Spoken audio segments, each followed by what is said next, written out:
going for our next, that is nothing but the main lecture. Actually, not lecture, just an interaction with you all.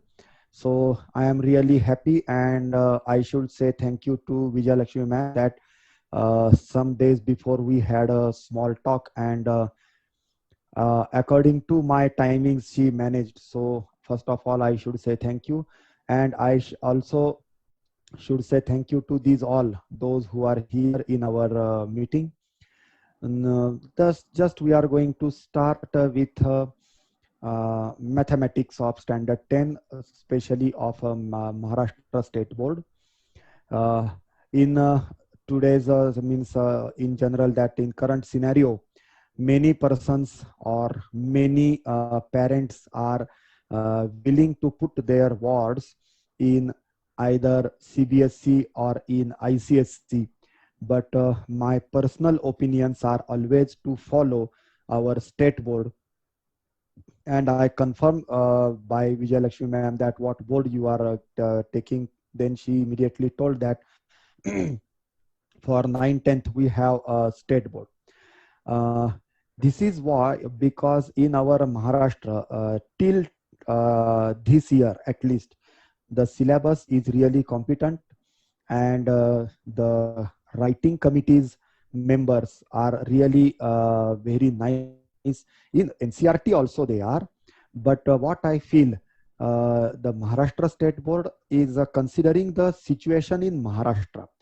NCRT considers the situation in the nation. So there we may find some differences. So state board is always better than any other board. I hope so, for ourselves at least. So I just have one small kind of means go through to the syllabus. There are two parts in mathematics for standard 10, and I think there are total 13 chapters. Part 1, 6 chapters. So this financial planning and probability and statistic are somewhat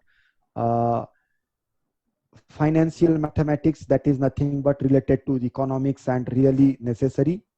Probability is really useful in so many fields, as good as statistic also.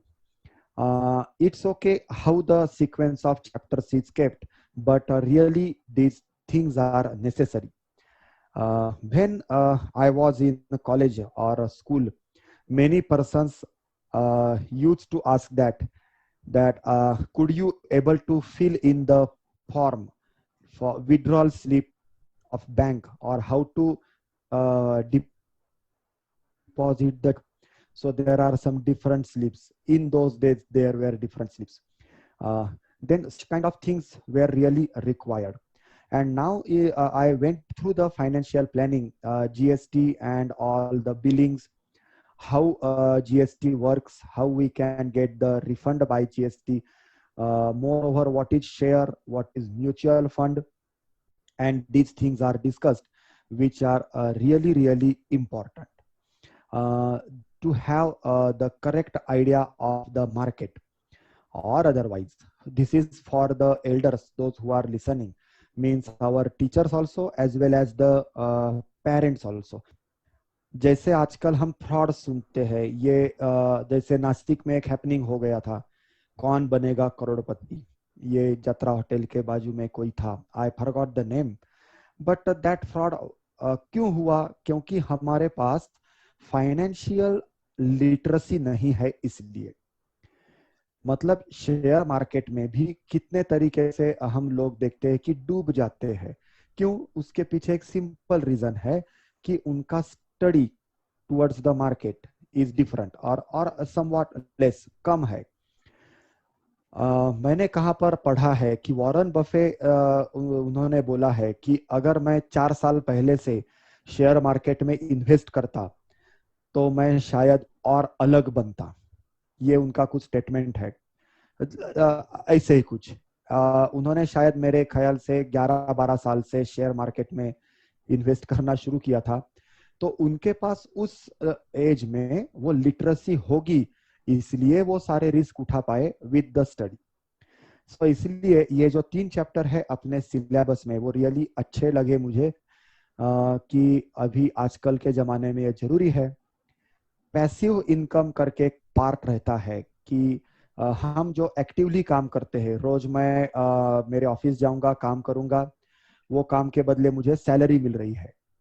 लेकिन जो मेरे पास थोड़ा time available है उसमें अगर मैं कुछ अलग कमाऊंगा कि जिसके लिए मुझे एक्स्ट्रा वर्क करने की जरूरत नहीं, तो हम उसको शायद पैसिव इनकम कह सकते हैं। ऐसा पैसिव इनकम ये शेयर मार्केट वगैरह दे सकते हैं, लेकिन उसके लिए स्टडी चाहिए, और वो स्टडी बच्चों को आने के लिए शायद ये अच्छी चीज है। मुझे याद है जब मैं 10th स्टैंडर्ड में था तो हमें 11th चैप्टर शेयर्स था, हमारे अलजेब्रा बुक में 11th चैप्टर करके शेयर था। 10th चैप्टर बहुपदी दैट इज पॉलिनोमियल्स था, तो ये, और 12th चैप्टर स्टैटिस्टिक था। मतलब अगर किसके पास बुक है तो देख सकते हैं, मेरे पास है वो book, so I can tell this. तो तब हमें वो share market, face value, market value और उस जमाने में जो भी कैलकुलेशंस थे वो सीखने के लिए थे। लेकिन आप मुझे ये मत पूछो कि मैं शेयर मार्केट में इन्वेस्ट करता हूं कि नहीं। frankly speaking, I didn't invest a single rupee in share market. आपको मालूम होगी मेरी बहुत बड़ी इन्वेस्टमेंट है एक्चुअली, वो सारे ये छोटे बच्चे, ये सारे स्टूडेंट्स, वो मेरी सबसे बड़ी इन्वेस्टमेंट है। और वो जब तैयार होके आगे बढ़, अभी हमारे कुछ स्टूडेंट्स, कोई यूपीएससी से अब बड़े वन सुपर क्लास अधिकारी है, तो कोई बड़े बड़े लेवल पे, कोई गूगल में, तो कोई फेसबुक में, कहाँ कहाँ काम कर रहे हैं। तो उनका ये सब देख के लगता है कि दिस इज माय इन्वेस्टमेंट। उसके मुझे फाइनेंशियली या फिजिकली कितने मिल रहे, उससे अच्छा मेरे मन को जो आनंद मिल रहा है, वो दुनिया में उसका कोई कंपैरिजन है, तुलना हो ही नहीं सकती। सो हम एक एक करके टॉपिक्स पे आएंगे, और बच्चों को पूछने वाला हूं कि आप जरूर सवाल पूछो, आपको जो आने वाले डिफिकल्टीज है वो जरूर पूछो। आगे पार्ट, बाकी तो ये पार्ट 1 की बात अगर हम वापस करेंगे तो linear equations in 2 variables, quadratic equations and AP, arithmetic progression, वो ठीक है, वो यूजुअल है। मैं बच्चों से एक ऐसे उम्मीद रखता हूं कि ये जरूर आप इस तरीके से जा सकते हैं कि अगर किसी को साइंस में जाना है, किसी को कॉमर्स में जाना है, या किसी को आर्ट में जाना है, तो भी मैं एकदम आपको रिक्वेस्ट करता हूं कि मैथमेटिक्स, एटलीस्ट 10वीं तक का मैथमेटिक्स इतना पक्का होना चाहिए कि तुम्हें आगे किसी में भी तकलीफ नहीं आएगी। और अगर हम उसको मिस करेंगे तो फिर जो एमपीएससी करने वाले बच्चे हैं, अभी हमारे आसपास कोई होगा, या तो कोई एनडीए करता है, आप उनसे पूछ के देखो कि आपको क्या क्या दिक्कतें आई है। बहुत, मतलब अगर बेस क्लियर नहीं है तो फिर वो अभी तरस रहे। सारे बच्चों से बुक्स लेकर जाते, या तो पीडीएफ डाउनलोड करके पढ़ते, और कौन से 10 तक की बुक। इसलिए मैं चाहता हूं कि आप 10 तक का अगर स्टडी, मैं 10th तक का बोल रहा हूं, 10th का नहीं, टिल स्टैंडर्ड 10, वो अगर पक्का है तो शायद मुझे लगता है कि काफी सारी आगे की चीजें सिंपल हो जाएगी। फिर हम पार्ट 2 में थोड़ा झांक के देखते हैं, जिसमें हमें दिखाई दे रहा है कि यहाँ पर similarity, Pythagoras theorem, circle, geometric constructions, coordinate geometry, trigonometry and mensuration, almost major part of geometry, essential parts are covered. Similarity और पाइथागोरस थ्योरम ये तो और कॉन्ग्रुएंस, ये ज्योमेट्री में मतलब एकदम फर्म है कि चाहिए। और जो दिए है कोऑर्डिनेट ज्योमेट्री, वो भी आगे के लिए जरूरी है। ज्योमेट्रिक कंस्ट्रक्शंस कैन डेवलप, वो हमारी कुछ ऐसी चीजें डेवलप करते हैं कि जैसे कि घर में अगर हमें कुछ चीजें रखना है, हमारी हम अगर गांव जा रहे हैं और उस गांव जाते वक्त अगर अपने को बैग पैकिंग करनी है, तो उसमें ज्योमेट्रिक कंस्ट्रक्शन अगर कोई अच्छा कर रहा है तो वो आदमी जरूर अच्छी तरीके से मैनेज कर सकता है ये सारे कंस्ट्रक्शन। तो मतलब बैग पैक करना, या तो घर की सामान लगाने की चीजें है, या तो फिर ट्रेन में अगर हम जा रहे तो हमें किसी बैग की अरेंजमेंट्स करनी है सीट के नीचे। कोई बोलेगा कि अरे मैथमेटिक्स चल रहा है, ये आदमी बता क्या रहा है। मैं जस्ट बताने की कोशिश कर रहा हूं कि मैथमेटिकल थिंकिंग अपने को बहुत सारी छोटी छोटी चीजें सिखाती है। और इसलिए मैथमेटिक्स हम पढ़ते हैं। हम मैथमेटिक्स आउट ऑफ मार्क्स मिलाने के लिए नहीं पढ़ते। इसलिए हम मैथमेटिक्स इसलिए सीखना है कि उसका इमीडिएट एप्लीकेशंस आने चाहिए। मैं यहाँ पर एक मेरा एक्सपीरियंस शेयर करता हूँ। हम तो मैथमेटिक्स पार्ट में जाएंगे, उसमें बेस तैयार करने के लिए क्या क्या जरूरी है वो तो हम चीजें देखेंगे। लेकिन मैं एक सिंपल कि कुछ एक constructive way of thinking, algorithmic thinking, अगर हमारे सामने कोई समस्या है, प्रॉब्लम है, तो उसको सॉल्व करने का तरीका, मतलब we can say it as algorithmic way of thinking. एक पर्टिकुलर प्रोसेस है या तो उसके पीछे का रीजनिंग है, तो वो अगर हमें पाना है तो हम मैथमेटिक्स करना जरूरी होता है। लेकिन मैथमेटिक्स आउट ऑफ मार्क्स मिलाए और छोड़ दिया नहीं, उसको अपने आसपास हम अगर देखते जाएंगे तो काफी कुछ है। जैसे मैं एक एग्जांपल जो बोल रहा था कि मैं देना चाहता हूँ। बहुत साल पहले, अभी हम जहाँ रहते उधर ही रहते हैं, मेरे बचपन से, मेरे जन्म से, तब यहाँ पर अच्छा खासा मतलब जंगल था। और ऐसे बारिश के सीजन में छोटे मोटे कीड़े मकोड़े और एक दिन अचानक मेरे माँ के कान में छोटा कीड़ा चला गया। और जो मतलब रात के 10:30 वगैरह बजे थे, तब मेरे पास कोई भी टू व्हीलर वगैरह कुछ भी नहीं थी। और जो डॉक्टर थे वो 1-1.5 किलोमीटर दूर थे। तो कंपनी के लिए मैं माँ के साथ गया। वो काफी इरिटेट हो चुकी थी क्योंकि कान में कीड़ा जाके वो कुरकुर कुरकुर कर रहा था। 10:30 बजे, 11:15 बजे हम डॉक्टर के पास जाके पहुंचे, उनको बताया कि ऐसा ऐसा हुआ है। अभी मेडिकल प्रैक्टिशनर जनरली क्या करेंगे कि कान में कोई वो कीड़े को सफोकेट करने के लिए दवा डालेंगे। वो सफोकेट हो जाएगा तो उनके पास कोई टिपिकल फोर्क रहता है, वो फोर्क डाल के वो कीड़े को उठाएंगे। फैमिली फिजिशियन होने के नाते वो ईएनटी नहीं है, तो उनके पास उतने इंस्ट्रूमेंट हो सकते नहीं। तो ये सब मैं सोच रहा था। मैं शायद तब 12वीं में वगैरह होगा या तो एफवाई में होगा। मैं ये सारी चीजें सोच रहा था कि अब करने का क्या, क्योंकि ऑटो मिलेंगे नहीं। ओला उबेर तो तब शायद एग्जिस्ट हुए ही नहीं थे, इसलिए सवाल ही नहीं उठता है। डॉक्टर ने क्या किया, तो उन्होंने सिंपली उनके ओपीडी के रूम में वो गए और उन्होंने सारे लाइट बंद कर दिए। और जो थ्रोट चेक करने का तब टॉर्च रहने का बड़ा, आजकल अभी मोबाइल में बैटरी आने लगी, तब वो बड़ा टॉर्च रहने का सेल डाल के उन्होंने वो टॉर्च लिया और कान के बाजू में टॉर्च जला दिया, चालू कर दिया। 2 मिनट के अंदर वो कीड़ा अपने आप बाहर आ गया। वो इंफ्रारेड उसने महसूस किए टॉर्च के आते हुए लाइट के, और वो बाहर आ गया। तब मेरे मन में एक सवाल आ गया कि ये एमबीबीएस करते समय ये पढ़ाया गया क्या? नहीं। उन्होंने माँ को 2 बेसिक सवाल पूछे कि आप कीड़े को अंदर महसूस कर रहे क्या, और वो कीड़ा अभी जिंदा है क्या? जिंदा है मतलब बाहर आ सकता है। See the step by step thinking. और उसने एकदम, उन डॉक्टर ने एकदम बेसिक आइडिया अप्लाई की। मैं समझता हूं कि शायद ये एक अल्गोरिदमिक थिंकिंग है कि जो समस्या मेरे सामने आके खड़ी हो गई, उस समस्या का हल जरूरी नहीं है कि एग्जैक्टली अभी मैं क्या कर सकता हूं, लेकिन प्रेजेंस ऑफ माइंड, ये शायद मैथमेटिक्स हमें इनडायरेक्टली सिखाता है, ऐसे मुझे लगता है। जरूरी नहीं कि सबको लगेगा, लेकिन मेरा एनालिसिस मुझे ऐसे लगता है के कारण है। वो इंसान डॉक्टर बने हैं, उन्होंने बचपन में शायद मैथमेटिक्स बहुत अच्छा किया है, समझ लिया है। मैं सारे स्टूडेंट्स को ये बताना चाहता हूं कि आप जो मैथमेटिक्स पढ़ रहे हैं वो आप इस तरीके से पढ़ो कि उसका यूज सीखेंगे।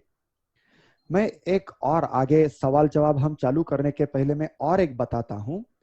जैसे कि कोऑर्डिनेट ज्योमेट्री हम सीख रहे हैं, हम साथ में ज्योग्राफी सीख रहे हैं। तो मुझे लगता नहीं कि किसी बच्चे ने कोऑर्डिनेट ज्योमेट्री और ज्योग्राफी जोड़ने की कोशिश करी कि नहीं। करके देखो। ज्योग्राफी हम जो पढ़ते हैं अपने अर्थ के लिए, वो हो रहा है एक स्फीयर के ऊपर, वो स्फीयर के ऊपर है। हम जो कोऑर्डिनेट ज्योमेट्री निकाल रहे हैं वो एक प्लेन पेपर के ऊपर है। हमारा y एक्सिस वर्टिकल एक्सिस, हमारा x एक्सिस हॉरिजॉन्टल एक्सिस। अब यही दिमाग लेके ज्योग्राफी में देखो, जो मैप्स निकाले हैं वो हॉरिजॉन्टल पेज पे निकाल के दिए हैं।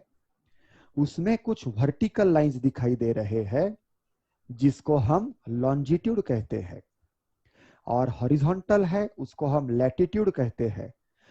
जैसे कोऑर्डिनेट ज्योमेट्री में हम किसी पॉइंट को फिक्स करते हैं, वैसे ही लॉन्जिट्यूड लैटिट्यूड से हम किसी अर्थ के ऊपर के लैंड पार्ट को फिक्स करते हैं। और यही जो भी हमारे मोबाइल में जो स्मार्ट गैजेट्स में हमारे लोकेशन बताने का तरीका है वो यही है। मतलब हम क्या हो रहा है, कोऑर्डिनेट ज्योमेट्री सीख रहे, एग्जाम को कितना आने वाला है उतना कर रहे हैं और भूल जा रहे हैं, या तो कोरिलेट करने की कोशिश नहीं कर रहे। हम बच्चों को हमेशा ये बताते हैं कि आप कोरिलेट करो, यहां का पार्ट उधर लगाओ, इधर का पार्ट उधर लगा के देखो। फिर अगर हम ग्लोब देखेंगे, ऊपर लॉन्जिट्यूड लैटिट्यूड कुछ अलग दिखाई देते हैं। जैसे लॉन्जिट्यूड्स पोल्स में से जा रहे हैं, दोनों पोल से उसमें से जाने वाले वो सर्कल्स है। जब हम उनको प्लेन पेपर पे ला रहे हैं तो हम उसको ऑलमोस्ट थोड़े कर्वी लिनियर लाइन के हिसाब से हम उनको लेते हैं। इसका मतलब क्या हो गया कि स्फीयर के ऊपर है इसलिए कुछ बदलाव आए। तो क्यों ना हम ये सोचेंगे कि जो मैं प्लेन पेपर के ऊपर निकाल रहा हूं वो स्फीयर के ऊपर कुछ बदलने वाला है। अभी ये जो थॉट है, या तो फिर रिवर्स थॉट, अगर जो स्फीयर के ऊपर है उसको मैं प्लेन पेपर पे ला रहा हूं तो वो बदलने वाला है। उसके लिए अगर हम मैप्स देखेंगे, जस्ट मैं एग्जांपल देता हूं, तो अलास्का और इधर आने वाला साइबेरिया का, रशिया का पार्ट, ये दोनों आप कभी देखो मैप में तो आपको दिखाई देगा कि वहां के लॉन्जिट्यूड सेम है, एक राइट में है एक लेफ्ट में है। क्यों? क्योंकि वो स्फेरिकल अर्थ है ना, इसलिए। आप कभी मैप पे देखो, आपको ग्रीनलैंड एक साइड में दिखाई दे रहा है, इंडिया एक साइड में दिखाई दे रहा है। आप ग्लोब में देखो, आपको इंडिया किधर है और ग्रीनलैंड किधर है। थोड़ा आश्चर्य लगेगा क्योंकि हम प्लेन पेपर पे देख रहे हैं, वो स्फीयर पे हो रहा है। कोऑर्डिनेट ज्योमेट्री उधर भी है, कोऑर्डिनेट ज्योमेट्री हमारे टेक्स्ट बुक में मैथमेटिक्स में भी है। सिर्फ हमें थोड़ा हमारा व्यू चेंज करके देखेंगे तो नेक्स्ट थिंग्स अपने दिमाग में चालू होते हैं। ये सबसे पहले किसी आदमी ने किया है जरूर, बहुत साल पहले। ऑयलर करके, लियोनार्ड ऑयलर, जब रशिया में उनके मिलिट्री में सर्विस के लिए थे, पीटर्सबर्ग में रहते थे शायद वो, या किधर, I forgot the name of the city.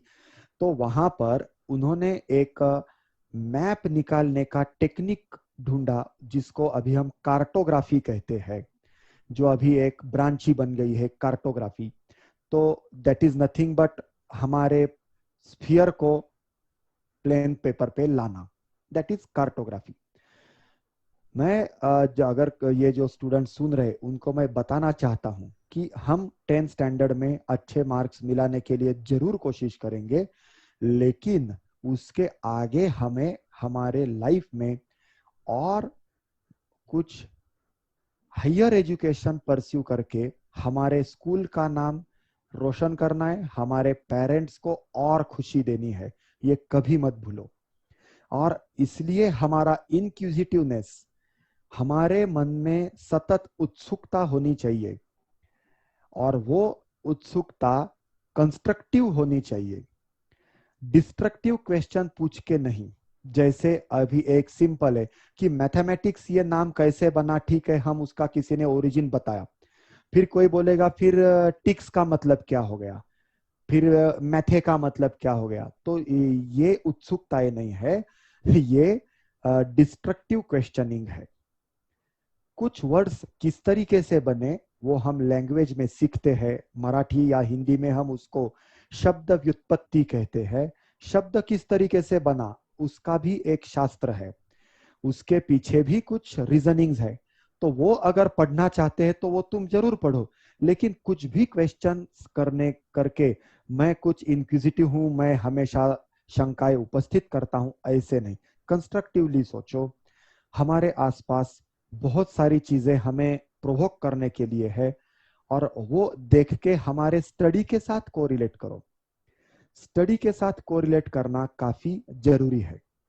एक अभी सिंपल थोड़ा मैथमेटिक्स छोड़ के मैं बताता हूँ। पुराने लोग, गांव के लोग जनरली महाराष्ट्र में अगर हम घूमते हैं तो अगर आकाश में बादल आ गए, मराठी में उसको बोलते हैं कि आभूट आलं, आभाळ आलं। So these are the colloquial words, वो बोली भाषा के शब्द है। तो अभी गर्म होने वाला है, अभी गर्म होने वाला है, ये कहां से निकलता है उनका लॉजिक। मैंने ऐसे लोग देखे कि जो अनपढ़ है, कुछ पढ़े नहीं स्कूल, लेकिन उनके प्रेडिक्शंस ऐसे ऊपर देखते हैं, यार ये बहुत ही गर्म होने वाला है आज, या तो फिर अभी आज बारिश आने वाली है।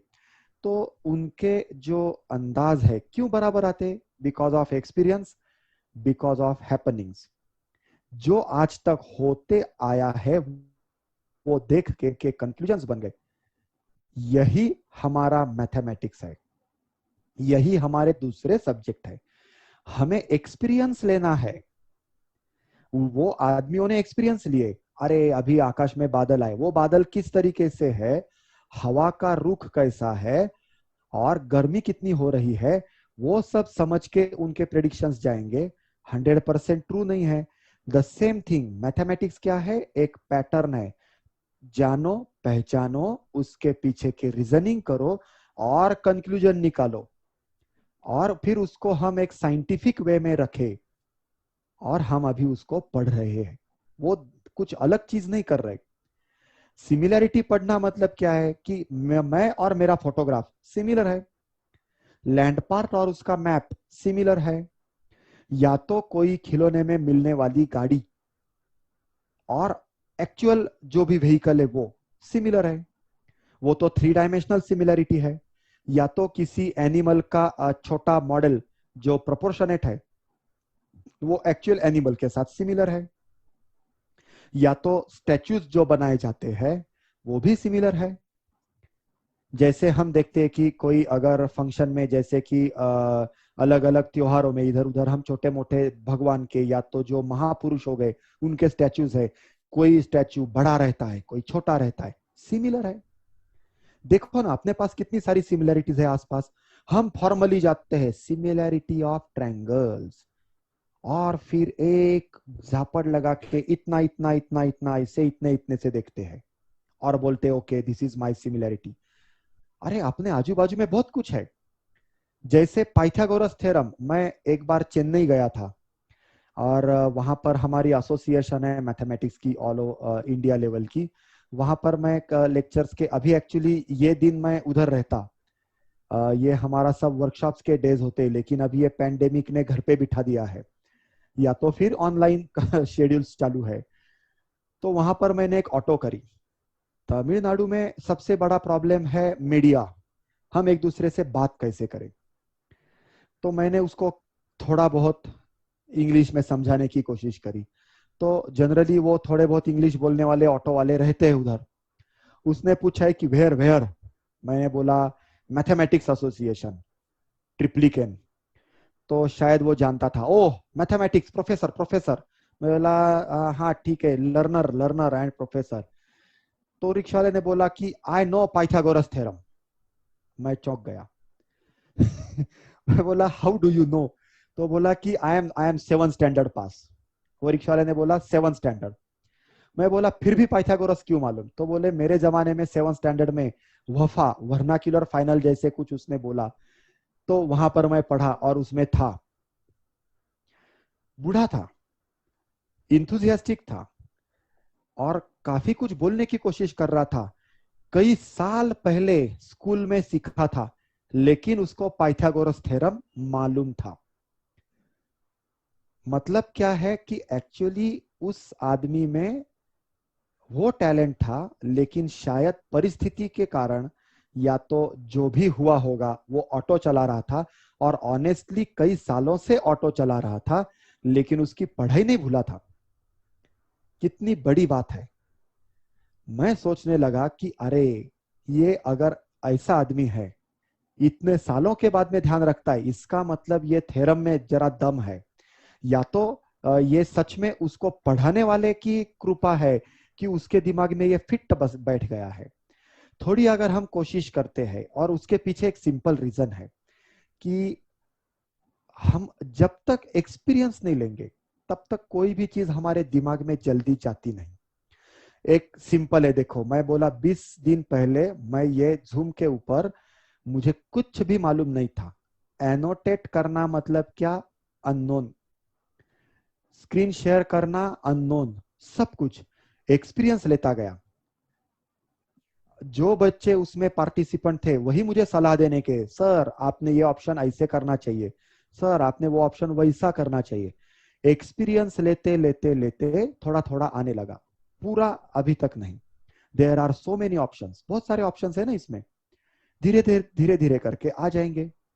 तो मैं यहाँ पर ये बताना चाहता हूँ कि हम जो पढ़ाई करते हैं फॉर्मली, औपचारिकता से बैठे पढ़ाई, तो मैं ये चाहता हूँ वो तो पढ़ाई करो। अगर हम पढ़ाई नहीं कर रहे, या तो टीवी देख रहे, या तो फिर हम कोई खिड़की में बैठ के बाहर का नजारा देख रहे, तो देखो और साथ में कोशिश करो उसके पीछे जो हैपनिंग चल रहे हमारे आंखों के सामने, कोशिश करो कि ये कैसे हो सकता है, उसके पीछे का रीजनिंग क्या हो सकता है।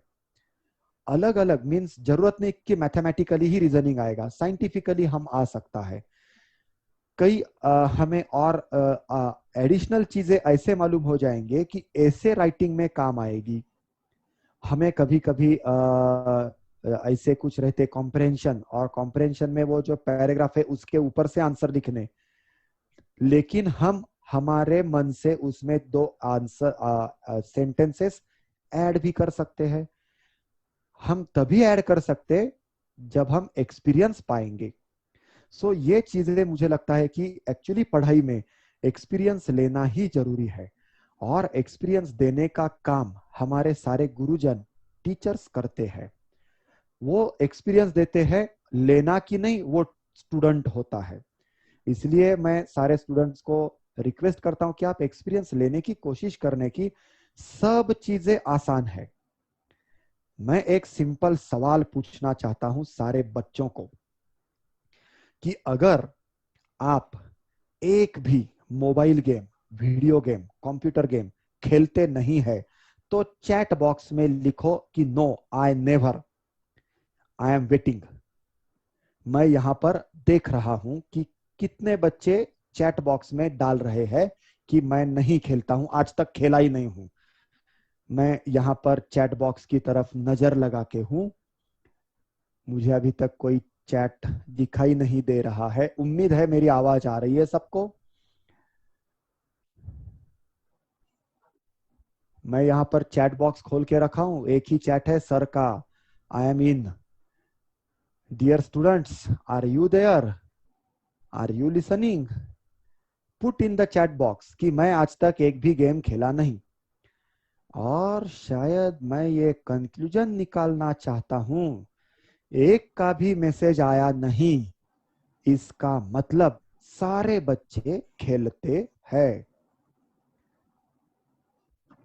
अब मेरा आगे का सवाल, किसने सिखाया? गेम खेलना किसने सिखाया? ये हमारे जो टीचर आज हमारे साथ मौजूद है वो, क्या और कोई दूसरे teacher? Put the name in chat box. मुझे मालूम है किसी ने नहीं सिखाया, आप खुद होके सीखे। मैं ये भी जानता हूं कि आप उतने होशियार है कि अपने मम्मी पापा को अगर कुछ प्रॉब्लम आती है मोबाइल हैंडलिंग में, तो उस मोबाइल हैंडलिंग के ऑप्शंस आप आपके मम्मी पापा को यूं देते हैं निकाल के कि अरे मम्मी तुझे इतनी सीधी सी बात आती नहीं क्या, ये इस तरीके से लेना है, देखो मैं तुझे करके दिखाता हूं। ये होता है, मतलब हमारे पास वो टैलेंट है कि जो हम कुछ घंटों में पा सकते हैं, वही टैलेंट ये पढ़ने में हमें लगाना है, बाकी कुछ नहीं। हम मोबाइल गेम सीखे या तो वीडियो गेम कंप्यूटर गेम सीखे, हमें मोबाइल के कई सारे अच्छे अच्छे ऑप्शंस मालूम है, तो ये हम कैसे सीखे? खुद होके सीखे, एक्सपीरियंस लेते लेते सीखे, हमें किसी ने सिखाए नहीं। वैसे ही हमें ये सारी चीजें सीखनी है, ये कभी मत भूलो। और अगर हम एक्सपीरियंस इसको हम अलग देखेंगे फॉर्मल करके, हाँ दिस इज, ये क्या है, ये मेरी पढ़ाई है, वो क्या है स्कूल टीचर बोलते हैं मुझे करना है, मेरे मम्मी पापा मेरे पीछे भौ भौ करते हैं मुझे करना है, बस करना है। नो, ऐसे नहीं करना है, ये मेरी रिस्पॉन्सिबिलिटी है। देखो, पाइथागोरस थ्योरम का प्रूफ प्रूफ सुन के कई सारे बच्चे के अंक के ऊपर रोंगटे खड़े होते। अरे यार, बोरिंग पार्ट प्रूफ करना है, कितना बोरिंग। जस्ट मैं बताता हूं कि प्रूफ मतलब क्या है, कि लॉजिकली हम डिडक्ट करके जा रहे हैं। तो एक सिंपल पाइथागोरस थ्योरम के जो डिफरेंट प्रूफ्स है, 400, मतलब एक सिंपल पाइथागोरस थ्योरम के तक है अलग अलग तरीके। ऐसे नहीं कि एक बार ट्रायंगल एबीसी लिया, फिर दूसरी बार ट्रायंगल पीक्यूआर लेके किया, फिर एक्स वाई जेड ट्रायंगल लेके किया और बोल दिया कि मैंने 3 डिफरेंट प्रूफ्स लिखे। No, approaches are different, remember, approaches are different. मैं ये इसलिए बता रहा हूं कि देखो, बहुत कठोरता से मैथ्स करना है तो ये चीजें जानकारी में रखो, नहीं करना है छोड़ दो। लेकिन मैथमेटिक्स कठोरता से, मतलब आगे मुझे इंजीनियरिंग ही करना है, या तो मुझे मैथमेटिक्स में करियर करना है, या तो कंप्यूटर इंजीनियर बनना है, तो जरा मैथमेटिक्स की तरफ सीरियसली देखो। या तो फिर कोई बोलेगा नहीं मुझे डॉक्टर बनना है, मैं मैथ्स छोड़ दूंगा, ये एटीट्यूड मत रखो। मुझे मैथमेटिक्स इसलिए लेना है कि वो सब्जेक्ट एक लॉजिकल डिडक्शन वाला सब्जेक्ट है, जिसमें ऐसी चीजें हैं कि जो दिखाई ही नहीं देती और उसके ऊपर हम काम करते हैं। और सच में ये जो है ना, जो चीजें दिखाई नहीं देती उसके ऊपर काम करना, इसलिए मैथमेटिक्स को हम बहुत अलग ढंग से देख लेते हैं और समझ नहीं पाते।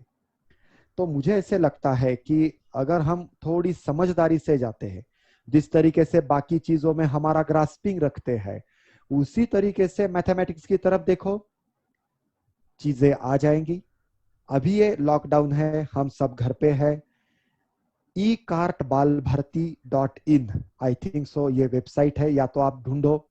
बाल भारती के ऊपर सारे किताबें, सारे टेक्स्ट बुक्स अभी अवेलेबल है पीडीएफ फॉर्म में।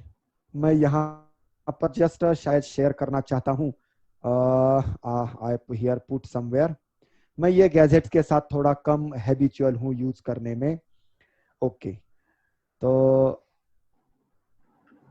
देखो अब मैं यहाँ पर आपको दिखाना चाहता हूँ, ये स्टैंडर्ड 10 की मैथमेटिक्स की बुक है, स्टैंडर्ड 10, जो मैंने मोबाइल में डाउनलोड कर ली है।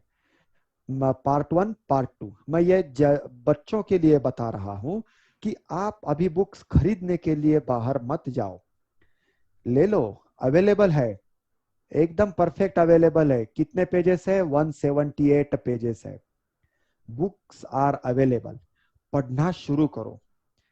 और हमारे पिछले साल के जो नोटबुक्स है, जिसके ब्लैंक पेजेस है, वो ब्लैंक पेज पे तुम्हारे मन से नोट्स निकालना शुरू कर दो। क्या होगा, ज्यादा से ज्यादा तुम्हें एक चीज बार बार पढ़नी पड़ेगी।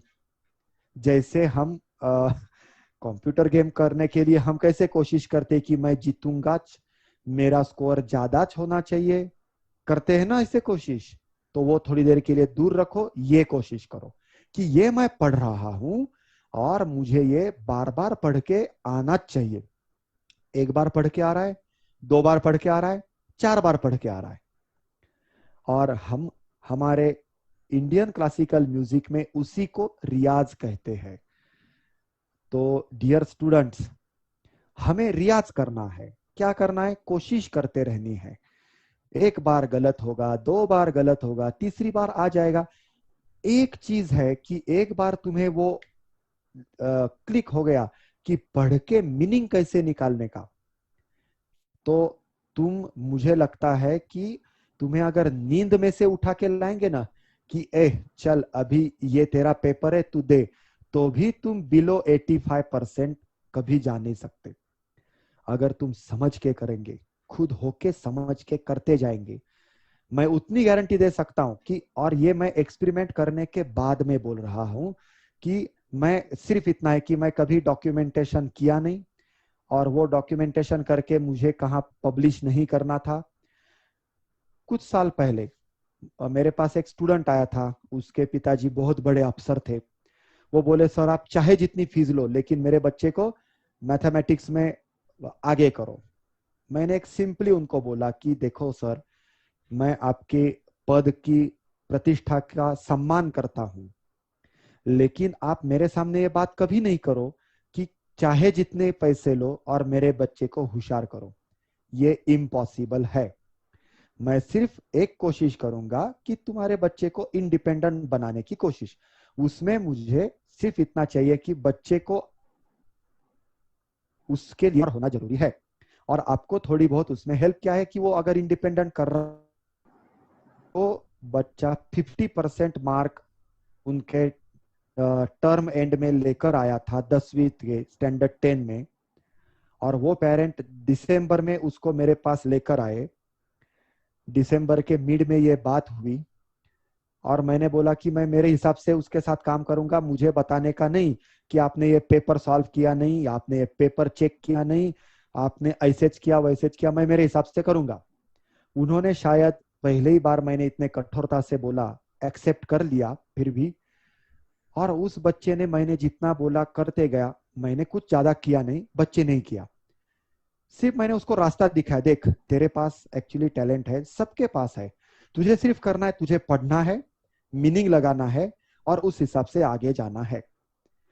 टाइम लगेगा, धीरे धीरे करेगा। उस बच्चे ने मन पे लिया और सरप्राइजिंगली उसको 98% मिले मैथमेटिक्स में। उसको आउट ऑफ 198 मिले, ओवरऑल 95% थे उसके।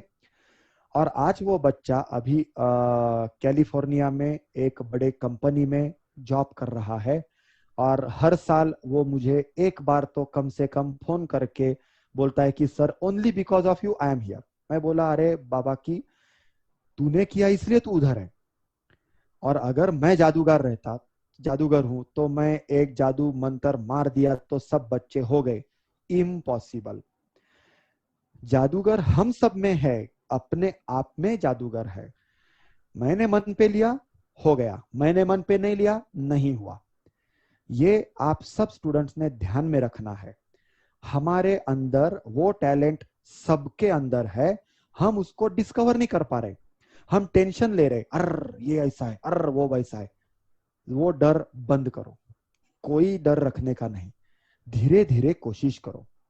हमने, और एक मैं बात अभी करता हूं, शायद मैं 50 मिनट तक बात कर रहा हूं, तो मैं और एक एग्जांपल देता हूं। मैं कुछ साल पहले, nearly 16 years back, 16-17 years back, मैं एक स्कूल में टीचर था। हमारे स्कूल को बहुत बड़ा ग्राउंड था, और उस ग्राउंड में एक कोने में एक कुआं था, उसके बाजू में पेड़ थे। दिन में बच्चे हम खेलने के, सब कुछ करने के। एक दिन स्टैंडर्ड 8 का स्काउट गाइड का कैंप स्कूल में ही लिया। रात का टाइम था, वो हमने एक बाजू में बोन फायर वगैरह करी।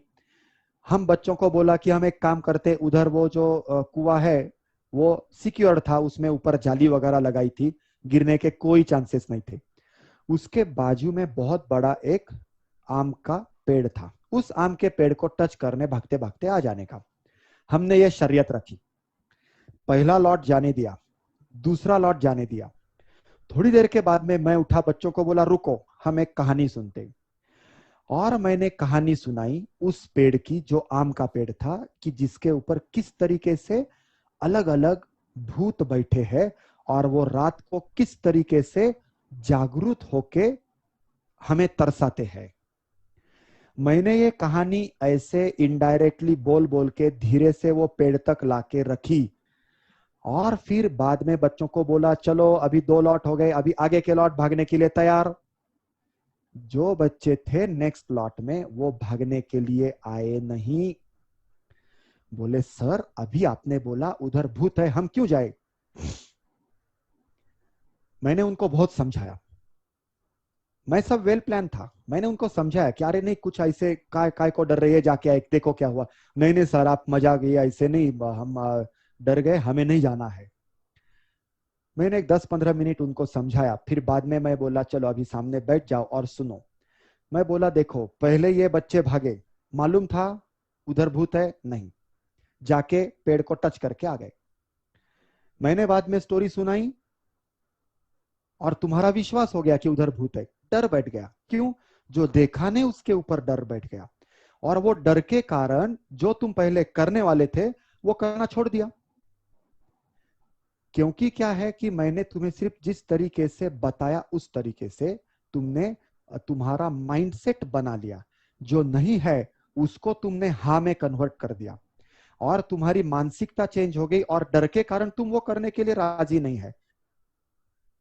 अगर मैं तुम्हें अभी 10 बार भी बोलूंगा कि अरे उधर सच में भूत नहीं है जाके आओ, तो भी तुम नहीं जाएंगे। इसका मतलब डर हमारा कॉन्फिडेंस खत्म कर देता है ना। तो इसलिए डर, ये सब जो मैथमेटिक्स है उसका हमारे मन में अगर डर है तो सबसे पहले डर सच में निकाल दो, एक्सपीरियंस लो। फिर वो जो चल रहा था हमारा बोन फायर के टाइम पे, 4-2 बच्चे तैयार हुए, बोले सर हम तैयार है जाने के लिए। वो अकेले गए, उधर बैठ के आए और वापस आ गए। तब धीरे धीरे बाकी के बच्चों का डर कम होने लगा, सबका नहीं, सबका 100% होना मुश्किल ही था। और ये मैंने फिर 4-2 दिन के बाद वापस उन बच्चों को समझाया कि हम किस तरीके से हमारे रियल लाइफ में भी, या तो हमारी पढ़ाइयों में भी, क्योंकि विद्यार्थी दशा में हमारा कर्तव्य है पढ़ाई करना, उसमें अगर एक बार हमारे मन में डर बैठ जाता है तो वो डर सच में बहुत हमें पीछे लाता है। इसलिए मैं आप सबको ऐसे, मतलब हमने बहुत जनरल बातें करी, मैं तुम्हें मैथमेटिक्स के अलावा बहुत कुछ अलग बोला है, लेकिन वो इसलिए कि जरूरी है। ये जरूरी इसलिए है कि हम अगर इन चीजों से वाकिफ नहीं होंगे तो शायद मुझे लगता है कि हम मैथ्स की तरफ अच्छी तरीके से नहीं देखेंगे। अभी एक मैं सिंपल एग्जांपल यहाँ पर देता हूँ कि सपोज हम बच्चों को, अभी ठीक है हम 10th स्टैंडर्ड के जरूर आंसर देंगे, लेकिन अगर हम बच्चों के सामने क्वेश्चन रखते हैं कि 3x + 2y एक ब्रैकेट में और प्लस दूसरे ब्रैकेट में 5x + 4y, और बोलेंगे कि ये सॉल्व करो, ये 6th-7th में आता है, और कई सारे बच्चे इसको तुरंत लिख देते हैं 5xy, और इसको लिख देते हैं 9xy, और आंसर निकाल देते हैं 14xy।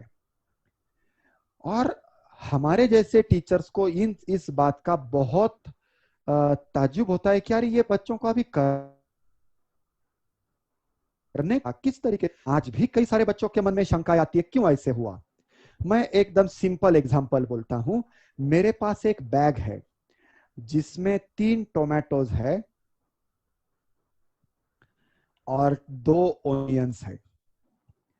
ये मेरे पास एक बैग है, इसका मतलब ये बैग में कितने टोमेटोज हुए, तुरंत आंसर आएगा 3। कितने ओनियंस हुए, तुरंत आंसर आ जाएगा 2 ओनियंस हुए। फिर मैं बोलूंगा मेरे पास दूसरी एक बैग है जिसमें 5 टोमेटोज है और 4 ओनियंस है। तो ये दोनों बैग्स को मैंने एक तीसरी बैग में खाली कर दिया, डाल दिया। तो अब मेरे पास कितने टोमेटोज और ओनियंस हो गए? तो बच्चे तुरंत बता सकते हैं कि मेरे पास 8 टोमेटोज एंड 6 ओनियंस हुए। चलो मान लेते हैं ये तो बात किसी बच्चे को तुरंत समझ में आने वाली है।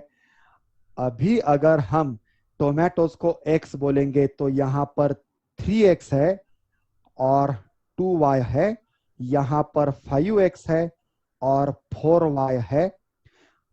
देखो 3x plus 2y, 5x plus 4y, उसी को ऐड करो, हमारे पास रिजल्ट है 8 टोमेटोज 6 ओनियन, मतलब 8x एंड 6y, जो इस सम का रिजल्ट है 8x प्लस 6y। हमारी रोज की भाषा के टोमेटो, पोटैटो, ओनियन या तो फिर रेड पेन, ब्लैक पेन, ये जो भी है उनको हम असाइन कर रहे हैं वेरिएबल्स, दैट्स ऑल। इसलिए मैं पहले बोला था मैथमेटिक्स में कुछ चीजें ऐसी है दिखाई नहीं देती लेकिन हम काम करते हैं। और ये इसलिए उसका यूज क्या, कई सारे बच्चे हमें पूछते, ये हम सब यहाँ पर पढ़ने वाले, इसका यूज क्या आएगा, धीरे धीरे आएगा। मैं जस्ट यहाँ पर एक ऐड करना चाहता हूं कि linear equations in two variables हम जो कर रहे हैं, ये शुरुआत है dear all students linear algebra की। ये शुरुआत है लीनियर अलजेब्रा की। और लीनियर अलजेब्रा कहां पर काम आ रहा है, मैं जस्ट सिंपली यहां पर आपको बोलना चाहता हूं कि आप एक दूसरे को ये कैमरा से देख रहे हैं, ये कैमरा अपनी इमेज पाकर हमें तुरंत दिखा रहा है, उसके एक कोई छोटी माइक्रोचिप काम कर रही है। वो माइक्रोचिप जो भी उसको तैयार करना है उसके लिए कुछ एक अल्गोरिदम चाहिए, वो अल्गोरिदम में लीनियर अलजेब्रा जरूर काम आता है और उसकी शुरुआत लीनियर इक्वेशंस है। देखो मैं शायद बहुत लंबा बोल दिया लेकिन कहां कहां इसके यूजेस है ये मैं जस्ट आपको बता रहा हूं। क्यों पढ़ रहे इतना मैथमेटिक्स? फिर कोई बोलेगा मुझे उधर इंटरेस्ट नहीं, मैं क्यों पढ़ूं? फाइनेंशियल मैथमेटिक्स में आएंगे तो उसमें भी लीनियर वेरिएबल्स, लीनियर इक्वेशंस आएंगे। अगर आप बायोटेक्नोलॉजी में जाएंगे उधर भी आएंगे। इन शॉर्ट आपको मैथमेटिक्स हर जगह है। So here I just tried, मैं सिर्फ कोशिश करी है कि मैथमेटिक्स के बारे में कुछ प्लेटफॉर्म बनाने की, कि हम अपने आसपास में जो भी चीजें हैं उसमें हम देख सकते हैं, बहुत सारी चीजें हम एक्सपीरियंस से सीख सकते हैं। और ये लॉकडाउन के पीरियड में ये बड़ी हमारे लिए उपलब्धि है, चांस है कि हम खुद को एक्सपीरियंस लेके बढ़ावा दे सकते हैं। So now here I would like to make the situation, this session more interactively. मैं यहां पर एक ही एग्जांपल दिया है, आइदर पेरेंट्स, स्टूडेंट्स और teachers, anyone can ask the question without any hesitation। आपको अगर क्वेश्चन पूछना है तो रेज द हैंड ऑप्शन रहता है जूम में, आप वो ऑप्शन यूज करो, या तो आप मुझे चैट में लिखो कि yes sir I want to ask, I can help you immediately to open the mic, on the mic sorry. अगर आप चाहते हैं तो I am waiting for your questions please. मैं यहां पर थेरोटिकली कुछ भी गया नहीं, मैं यहाँ पर कोई लेसन्स लेने के लिए था नहीं, मतलब क्योंकि हम जस्ट एक for our what I can say interactive part के लिए हम इधर है। तो मैं यहाँ पर देख रहा हूँ कि कोई हाथ ऊपर कर रहा है कि नहीं, लेकिन किसी का हाथ ऊपर नहीं है। या तो चैट बॉक्स में भी हाँ एक मैसेज आ गया है, yes how to prepare math subject for annual exam. Okay, so very nice question. Annual exam के लिए मैथ्स किस तरीके से प्रिपेयर करना है, मैं एक छोटा एग्जांपल देता हूं। मुझे लगता है कि हम बहुत सारे बच्चों को अर्नोल्ड शेवर्जेनेगर मालूम होगा, मैं अभी आगे का स्पेलिंग लिखता नहीं, अर्नोल्ड शेवर्जेनेगर, ठीक है। नहीं तो आप देख सकते हैं कौन है। मैं और एक नाम इधर लिखता हूं, आप वो देख सकते हैं। He is from India, oh sorry, he was from India, he is no more, but he lived for more than 100 years। Manohar Aich. Manohar Aich एक अच्छा बॉडी बिल्डर, अर्नोल्ड एक अच्छे बॉडी बिल्डर। उन्होंने बॉडी बिल्डिंग कैसे करी? 1 दिन में, 2 दिन में, 3 दिन में नहीं, through out the life. So how to prepare for annual exam? I gave some parallel example. देखो, first day till exam date, first day till, oh sorry, if my internet connection is unstable, I have to put off my video. Okay, so I think that it will help. Okay, how much time on daily basis should be given to math study? Good. So I am coming over there. Well, maybe because of the power failure, sometimes internet connection goes poor. So I am putting my video off on, no problem. First day till exam date, regular study. Important. See, first day. कब है मेरा first day? आज है, suppose मान लो, कल से कल तक नहीं किया, छोड़ दो, आज मेरा फर्स्ट डे है। आज से पढ़ाई करो, रेगुलर स्टडी करो, अपना खुद का एक टाइम टेबल बनाओ। अभी हम घर पे है तो उस टाइम टेबल में हम एक्सरसाइज, फिजिकल एक्सरसाइज के लिए भी टाइम रखो, और स्टडीज के लिए जो भी हम स्टडी करने वाले हैं, सॉरी, जो भी हम स्टडी करने वाले हैं, वो स्टडी के लिए हमें कम से कम, सेल्फ स्टडी हमें कम से कम 2 आवर्स देना जरूरी है। ये सेल्फ स्टडी में होमवर्क, क्लास वर्क, ये अलग, उसके लिए 2 घंटे रखो। ये बात आप जरूर ध्यान में रखो कि आपको किस तरीके से प्लान आउट करना है। 24 hours I am giving you tentative, not to follow exactly. 24 hours है, उसमें से हमें 8 घंटे नींद हम लेंगे, ऐसे मान लो, जो हमारे सेहत के लिए, एज ग्रुप के हिसाब से मैं बता रहा हूं कि छोटे बच्चों ने 8 घंटे की नींद लेना सच में जरूरी है। 10 बजे सो जाओ, सुबह 5 बजे उठो, और 5 से 7 अच्छी तरीके से स्टडी करो। अगर हमारे स्कूल का टाइमिंग 8 बजे है तो तुम कितनी आसानी से स्कूल में आ सकेंगे। 5 से 7 स्टडी में तुम खुद के फिजिकल एक्सरसाइज के लिए आधा पौन घंटा दो। वो फिजिकल एक्सरसाइज में वॉक, रनिंग सच में जरूरी रहेगी। कोई बोलेगा कि yes dear students, Vijayalakshmi ma'am is asking to ask the question, I am on only first question here. मैं जस्ट आपको बता रहा हूं कि टाइम मैनेजमेंट आप किस तरीके से जा सकते हैं, जरूरी नहीं यही फॉलो करो। ओके, सो 8 घंटा ये हमारी स्लीप हो गई। हम अभी सपोज 8 घंटे की नींद ले रहे, हम सुबह उठ के ब्रश करना, फ्रेश होना, इन सब के लिए हमें आधा घंटा बहुत हो गया। उसके बाद में आधा घंटा हम फिजिकल एक्सरसाइज करेंगे। करो दिन में, या तो सुबह करो या तो शाम को करो, ताकि 1 घंटा हो गया।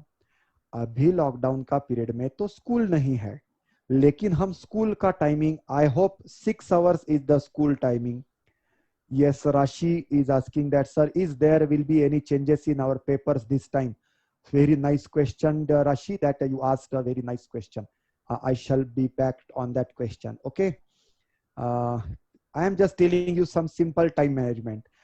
Suppose हम स्कूल में आके जाके हमें 8 घंटे लगते हैं, सॉरी, स्कूल में आके जाके हमें 8 घंटे लगते हैं। स्कूल में जाने के लिए 1 घंटा, स्कूल में जाने के लिए आने के लिए आधा पौन घंटा, स्कूल 6 घंटे की 8 घंटे लगते हैं।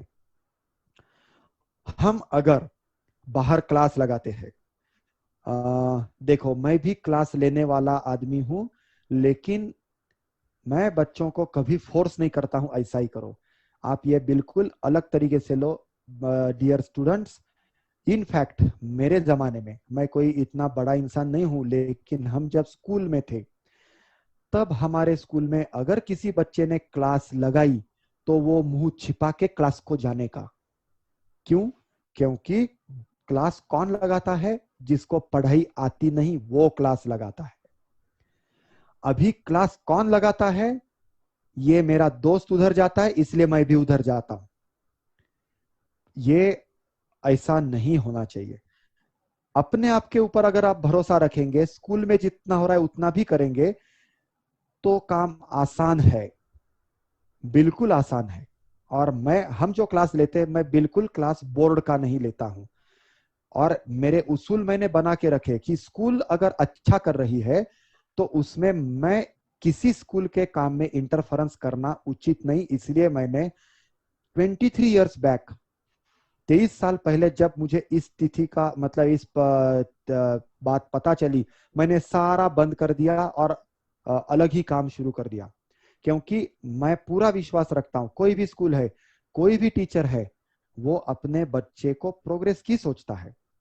इसलिए मैं क्या बता रहा हूं कि आप स्कूल में, चलो फिर भी तुमने क्लास लगाया, क्लास में भी अगर तुम 3 घंटे टाइम जा रहा है, तुम्हारा 3 घंटे का टाइम गया, और मैं सेल्फ स्टडी बोल रहा हूं इधर 4 घंटे की सेल्फ स्टडी। और ये मुझे लगता है मैं अभी तक एडिशन तो करी नहीं है, क्या एडिशन आने वाली मुझे मालूम नहीं। एडिशन कितनी आ गई देखो, 8 घंटे की नींद, 8 और 1 9, 9 + 8 17 + 3 20 + 4 24। ये बेसिक अपने 24 घंटे का टाइम टेबल बना लो। अगर हम नींद 8 घंटे की 7 घंटे करेंगे, 1 घंटा हमारे लिए एडिशनल मिल गया। मैं उम्मीद रखता हूं कि बाकी के बच्चे शायद नोट डाउन कर रहे। ये एक स्मॉल आइडियल प्लान है, तुम्हारे प्लान में तुम तुम्हारे हिसाब से बदल कर सकते हैं। आगे है कि तुम्हारे क्वेश्चन पेपर में कुछ चेंजेस होंगे क्या। मैं एक बताना चाहता हूं कि तुम्हारे क्वेश्चन पेपर में चेंजेस होंगे या नहीं होंगे, इसका टेंशन क्वेश्चन पेपर निकालने वाला करेगा और वो तुमने लिखे हुए आंसर चेक करने वाला करेगा। स्टूडेंट्स को शायद I think I consider that Rashi is student, so I am telling if please if Rashi is teacher, आप अदरवाइज मत लो। हाँ दे ओके। तो आपको, मुझे लगता है कि पेपर पैटर्न क्या है उसकी चिंता स्टूडेंट्स ने नहीं करनी है। आप यही चिंता करो कि कोई भी आने दो, कैसे भी आने दो, we are ready. In Marathi there is a proverb, रात्रंदिन आम्हा युद्धाचा प्रसंग। कोई सोल्जर बोलता नहीं कि वॉर शुरू होगा तब बोलो मैं मेरी जो भी बंदूक वगैरह रेडी रखूंगा। They are always ready. वैसे हम स्टूडेंट्स हैं, हमें हर बार रेडी होना जरूरी है। Okay, I hope Rashi you understood what I wanted to say. शायद आप समझे हैं। देखो, आप इस तरीके से तैयार हो जाओ। मैं शायद कुछ मिनट पहले बोला था कि आपको किसी ने अगर ऐसे उठा के बोला नींद में से, ए उठ राशि, चल बेटा राशि उठ, हाँ ये अभी तेरा पेपर है, चल लिखने के लिए बैठ, तैयारी चाहिए। तब ये नहीं सवाल आना चाहिए किसका पेपर है, क्या पैटर्न है। हाँ, देखो जैसे आज का दिन कैसे जाने वाला है अपने को मालूम नहीं, और हम इसलिए आनंद से वो दिन गुजारते हैं। वैसे ही पेपर में क्या आने वाला मालूम नहीं, तो पेपर तुम आनंद से दे सकते। कई बार मैं ऑब्जर्वेशन किए कि कई बार लोग राशि भविष्य पढ़ते बैठते, आज का मेरा दिन कैसे जाएगा, और अगर वैसे गया नहीं तो दुख में डूब जाते हैं। हम जब सुबह उठते तो भगवान को बोलते, जो भी है, हम जिस भी भगवान को मानते, मैं कभी कभी मजाक में बच्चों को बोलता हूं आप किसी एक को मानो, वो भगवान होगा क्या राक्षस होगा, लेकिन मानो। और सुबह उठ के उसके बोलो कि वेरी गुड, ये मेरा आज का दिन बहुत आनंद का है। तो इसलिए जब ये एटीट्यूड है ना माइंड में, तो एग्जाम पैटर्न क्या है, पेपर पैटर्न क्या होगा, सिलेबस कितना रहेगा, सिलेबस के बाहर का क्वेश्चन है क्या अंदर का क्वेश्चन है, ये चीजें हमारे लिए जरूरी नहीं। मेरे सामने क्वेश्चन पेपर है, मेरा काम उसको क्रैक करना है। जैसे मेरी कॉम बॉक्सर है, वो कभी उसके कोच को बोली क्या कि तूने मुझे ऐसे इस तरीके से पंच मारना नहीं सिखाया था, इस तरीके से ब्लॉक करना नहीं सिखाया था, और सामने वाले ने मुझे ऐसे किया, फिर मैं क्या करूं? बोला होगा क्या? नहीं। वो क्यों चैंपियन बनी? क्योंकि उसने एनी सिचुएशन में फेस करना सीखा है। हमें वही करना है। Okay, so I think I hope to clear this thing. Okay, going for सही Kulkarni, how to make maths notes to study easily. मैं एक जस्ट बताता हूं कि मैथ्स नोट्स आप अपने हिसाब से निकालो। जैसे कि सपोज अभी ऑनलाइन लेक्चर चालू है, तो हम पेन और अपना नोटबुक वगैरह लेकर साथ में बैठो, जो टीचर बता रहे हैं वो लिखते जाओ। और अगर हमारे पास रिकॉर्डिंग का ऑप्शन है, रिकॉर्ड करो। अभी के लॉकडाउन के सिचुएशन में मैं बता रहा हूँ। उसके बाद में नोटबुक सॉरी अपना टेक्स्ट बुक खोलो, टेक्स्ट बुक में देखो, बुक में देखने के बाद में उस नोट्स में तुम्हें क्या इंप्रूवमेंट्स करना है, उसमें साइड नोट साइड मार्जिन में लिख के रखो। तुम्हारे नोट्स रेडी हो जाएंगे। फिर उस नोट्स के ऊपर तुम कुछ क्वेश्चन सॉल्व करो। वो क्वेश्चन सॉल्व करने के लिए तुम एक क्वेश्चन अगर टीचर ने सॉल्व करके दिया है, तो टीचर को बताओ कि डियर प्लीज टीचर, आपने ये एक टाइप का क्वेश्चन दिया है, मुझे उसी का पैरेलल दो। और वो पैरेलल क्वेश्चन आप खुद सॉल्व करो, और तुम्हारे नोट्स का उसमें क्या फायदा हुआ वो देखो। अगर फायदा नहीं हो रहा है, तो नोट्स निकालने में क्या लूप होल्स रहे, ये अपने आप पहचानो। या तो किसी बड़ों का सलाह ले लो कि ये मैंने शायद ऐसे लिखा, तो उसमें कुछ गड़बड़ हो रही है क्या, कुछ लूप होल्स रह गए क्या। जो अगर लूप होल्स है तो वापस करो।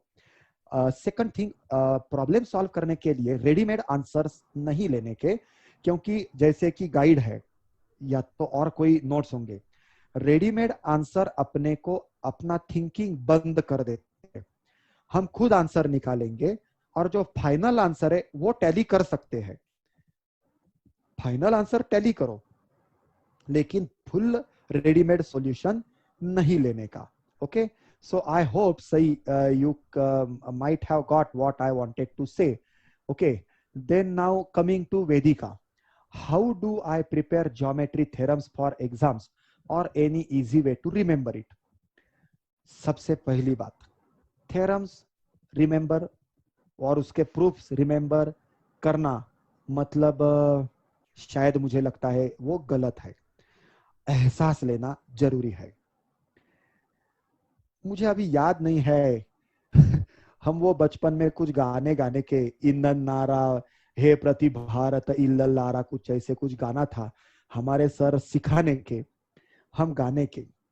हमारे सर ने सिखाया सिखाया, अभी बहुत पुरानी बात है, more than 35 years back it is. तो सर ने एक दिन आए और बोले कि कितने लोगों को गाना याद है। हम अपना तुटका मुटका गा रहे, मैं बजाने के लिए था एक्चुअली, उसमें मैं तबला बजाने के लिए था, इसलिए मुझे तो गाना मालूम था ही नहीं। लेकिन जो गाने वाले थे, फिर हमारे वो सर ने बोला कि देखो, अगर आप गाना गा रहे हैं तो उसमें भाव आने चाहिए। भाव कब आएंगे? जब तक मुझे उसका मीनिंग मालूम नहीं। मीनिंग मालूम हो गया, भाव आना शुरू हो गया। बस यही चीज है। ज्योमेट्री में तुम्हें भाव क्या है, वो थ्योरम क्या बता रहा है, देखो। फिर वेदिका, एक काम कर, अगर तुझे थ्योरम मालूम नहीं ना, तो तू हर एक चीज को हाउ एंड व्हाई ये सवाल पूछ कर धीरे धीरे आंसर्स या तो स्टेटमेंट्स डेवलप करते जाओ। उसमें अगर कुछ मेरी मदद चाहिए तो शायद मैं मदद कर सकता हूँ। मेरा व्हाट्सएप नंबर विजयलक्ष्मी मैम के पास है, शी में शेयर टू ऑल। और उस तरीके से तू अगर तुझे किस स्टेप में, स्टेप के हिसाब मुझे लगता है स्टेप ये मैं बोलना नहीं चाहिए, तुझे किस थ्योरम में किस तरीके से आगे जाना है, तो उसमें एक डेवलपिंग प्रोसेस है। वो डेवलपमेंट प्रोसेस इस तरीके से होती है, जैसे कि सपोज अगर मैं यहाँ पर बोलता हूँ, एक प्लीज टेक दिस पॉजिटिवली, ये मत समझो कि सर हमें तो ये मालूम नहीं है। तो मैं जस्ट अभी एक बोलता हूँ, यहाँ पर मैं एक टर्म लिखा,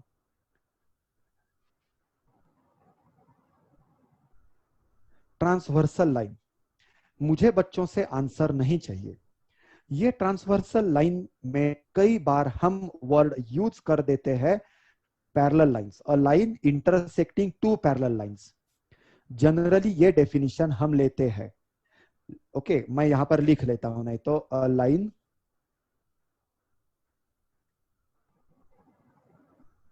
इंटरसेक्टिंग टू पैरेलल लाइंस, ये डेफिनेशन हम बोलते हैं ट्रांसवर्सल लाइन की। लेकिन ये डेफिनेशन गलत है, ये डेफिनेशन रॉन्ग है। अब मुझे मालूम है कई सारे बच्चों के मन में आशंकाएं आ गई, अरे यार ये ने क्या बता दिया ट्रांसवर्सल लाइन। पहले तो उनको याद करना पड़ेगा कहाँ है वो ट्रांसवर्सल, कौन है ये ट्रांसवर्सल। उसके बाद में फिर ये डेफिनेशन ऐसी है कि हाँ यार किधर तो पढ़ा है, बराबर नहीं किया, ये ऐसे आता है, ये ऐसे आता है, कुछ ऐसे करस्पॉन्डिंग एंगल्स बनते, अल्टरनेट एंगल्स बनते, कुछ तो पढ़ा है। लेकिन ट्रांसवर्सल लाइन की डेफिनेशन हमारे मन में अगर गलत तरीके से बैठ गई है तो इसका मतलब उसका अंडरस्टैंडिंग गलत हो गया। अगर उसका अंडरस्टैंडिंग गलत है तो उसका एप्लीकेशन गलत हो जाएगा, और अगर एप्लीकेशन गलत है तो मुझे लगता है कि फिर वो बिना किसी मीनिंग के हम काम करना शुरू कर देंगे। सिंबल्स के मीनिंग ध्यान में रखो, हर वर्ड का मीनिंग, उसका यूजेज ध्यान में रखो। जैसे मैं एकदम सिंपल बोलता हूं, यहां पर जूम ऐप में एक वेटिंग रूम है। हमारे रोज की भाषा में वेटिंग रूम का मीनिंग क्या है? वेटिंग रूम का मीनिंग है कि ऐसी रूम जिसमें अगर मुझे किसी को मिलना है और उस आदमी के टाइम नहीं है तो मुझे उसके लिए, इसलिए वो वहां पर बनाई गई रूम। अभी ये जूम में कहा वेटिंग रूम ऐसी बनाई है, नाम दिया है, उसकी डेफिनेशन वैसे हो गई, हमें समझ में आ गया। ओके, ये मीनिंग है वेटिंग रूम का। इसलिए मुझे ऐसे लगता है कि आप हर टर्म का एग्जैक्ट मीनिंग पाने की कोशिश करो, मुझे लगता है याद करने की जरूरत नहीं। जैसे मुझे मालूम है विजय लक्ष्मी मैम मेरे से ज्यादा अच्छा बताएंगे कि yes Vedika you have raise the hand, I am there to allow you to put, yes, Vedika, go ahead, she wants to say something. Sir, Vedika, yes, loudly. sir, any tips for better paper presentation of math? Okay, better paper presentation, good. I am muting you again, thank you. See, again Vedika added one thing that presentation better करने के लिए कुछ चीजें मैं हमेशा एक बताना चाहता हूं। हम ये ड्रेस किस तरीके से पहनते, कितना भारी पहनते, कितना भारी दिखाई देते, इसके ऊपर ध्यान देना, या तो मैं कितना भारी लिखूंगा। मैं बच्चों को जनरली अगर वो लाइंस खींचते, क्वेश्चन हो गया लर्न करो, ये प्रेजेंटेशन में मेरे पास अलाउड नहीं रहता है। मैं वो प्रेजेंटेशन जानता हूं कि तुमने जो लिखा है वो लिखना एकदम प्रिसाइज होना जरूरी है और टू द पॉइंट होना जरूरी है। तुम्हारा प्रेजेंटेशन कभी खाली नहीं जाएगा, बस precise and to the point. आज मैं यहां पर इनफॉर्मल टॉक दे रहा हूं, इसलिए मैं लंबी चौड़ी भाषा यूज करके चल रहा हूं। हम जब 1 घंटे का सेशन लेते हैं तो 1 घंटे का मेरा meaning precise to the point होता है, बात खत्म। इसलिए कभी कभी अच्छे खासे जो लोग हैं वो बोलते हैं कि अगर मुझे 2 घंटे का लेक्चर देना है, फ्रैंकली स्पीकिंग आप सुनो सब कि 2 घंटे मुझे यहाँ पर बोलना है, मैंने 0 प्रिपरेशन किया, क्योंकि 2 घंटे में यूं कुछ बोल दूंगा, बातों बातों में बात निकल जाएगी, इसलिए मुझे ज्यादा प्रिपरेशन करने की जरूरत नहीं। लेकिन जब मुझे 1 घंटा बोलना है, मुझे थोड़ा सोचना है। और यही बात अगर मुझे कोई बोलता कि आप ये जो आज बताने वाले हैं ये 15 मिनट में रखो, मुझे उसके लिए 7 से 8 घंटे इसके पहले सोचना पड़ेगा। मुझे 15 मिनट बोलने के लिए 7-8 घंटे सोचना पड़ेगा, फिर मैं 15 मिनट प्रिसाइजली बोलूंगा। So Vedika and other students listen carefully. अगर आपको answer in 3 lines answer in 4 line, answer in 2 line, किस तरीके से चाहिए देखो। फिर प्रिसाइज और टू द पॉइंट जाने के लिए क्या करना चाहिए, आज से सोचो, तब एग्जाम में प्रेजेंटेशन अच्छा होगा। पेंसिल से लाइन खींच के, कॉलम बढ़ा के और कुछ सजा धजा के, पेंसिल से अंडरलाइन करके प्रेजेंटेशन अच्छा होता है, ये गलत फहमी है। मैं एक सिंपल एग्जांपल बोलना चाहता हूं। स्टीफन हॉकिंग्स, क्या था उनके पास, क्या थी पर्सनैलिटी उस आदमी की, पूरा वर्ल्ड उनको जानता है। आज वो हमारे में नहीं है, लेकिन उनका काम सदा के लिए हमारे पास है। क्या थी उस आदमी की पर्सनैलिटी, हमेशा व्हील चेयर में बैठे थे, नो पर्सनैलिटी, लिख नहीं सकते थे, माइंड था, माइंड। माइंड तैयार करो, प्रेजेंटेशन आ जाएगा, कभी मत भूलो। Okay, so now coming to the next question, I was at the question that how to prepare the theorem. So I think Vedika, you understood. Once you get the idea, अगर आपको एक बार idea आ गई कि word, उनके meaning, उनके uses, मैं एक एकदम सिंपल तुम्हें बताता हूं।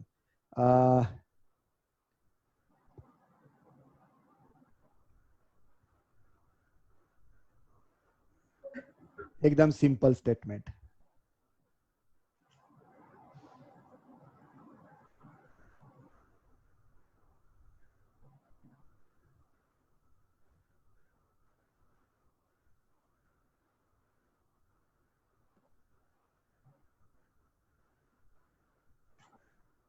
मैं अभी जो मुझे समझ में आ गया वो दे रहा हूं, मैं कुछ बहुत बड़ी बात नहीं कर रहा हूं। I am sitting at the right hand of a person is not right.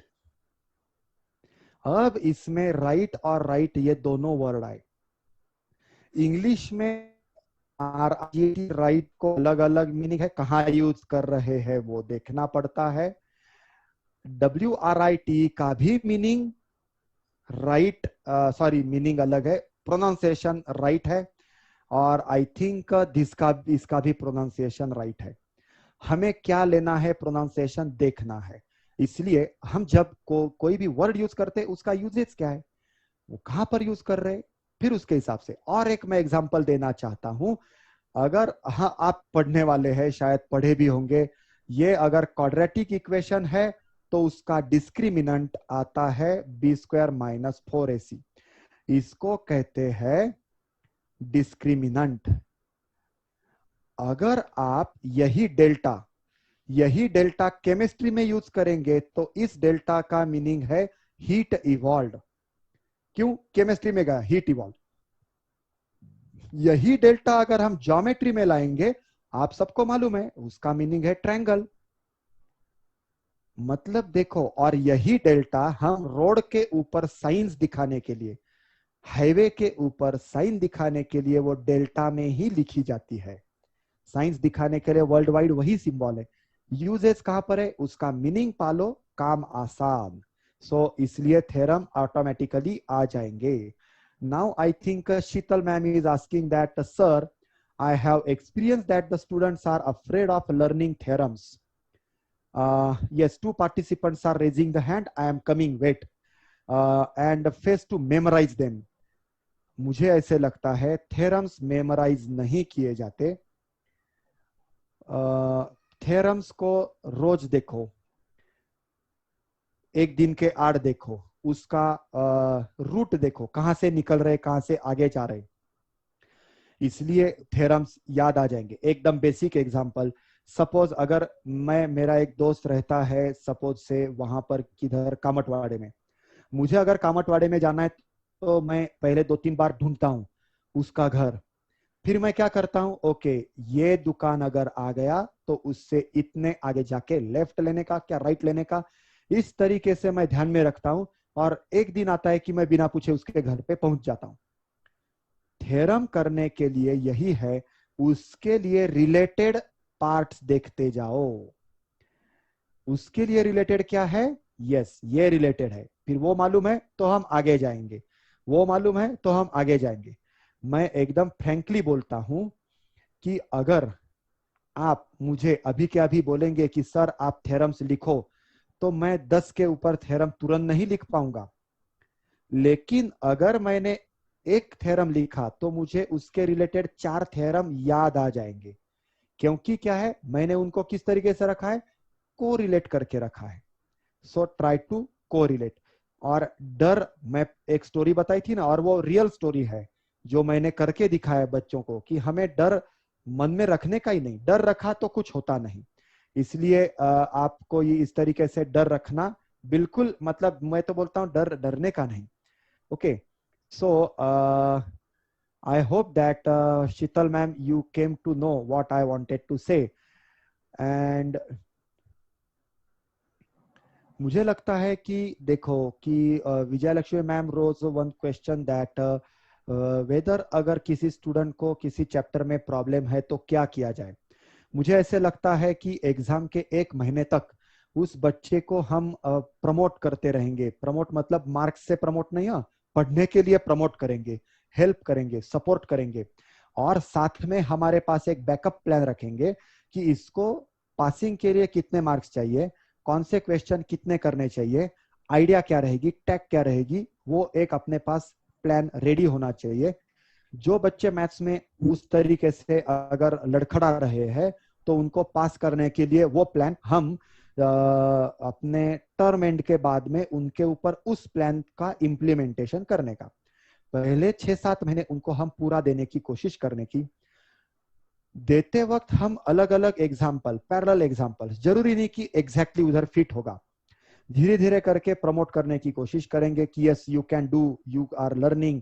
लेकिन अगर बहुत ही दिक्कत है, अभी फॉर्चुनेटली हमारे पास के बच्चे ऐसे नहीं है, लेकिन मैं कभी रिमोट एरिया के स्कूल में जाता हूं तो वहां पर रीडिंग प्रॉब्लम आता है वो बच्चों को रीडिंग नहीं आती है, तो वो बड़ा प्रॉब्लम है, क्योंकि रीडिंग नहीं तो फिर मीनिंग नहीं, मीनिंग नहीं तो आगे की कुछ भी चीज नहीं। इसलिए मुझे ऐसा लगता है कि अपने बच्चों के पास रीडिंग है, उनको रीड करके मीनिंग लगाने की कोशिश देंगे, कोशिश करेंगे कि देख इसका मीनिंग ऐसे लेना है और उस तरीके से तुझे लिखना है।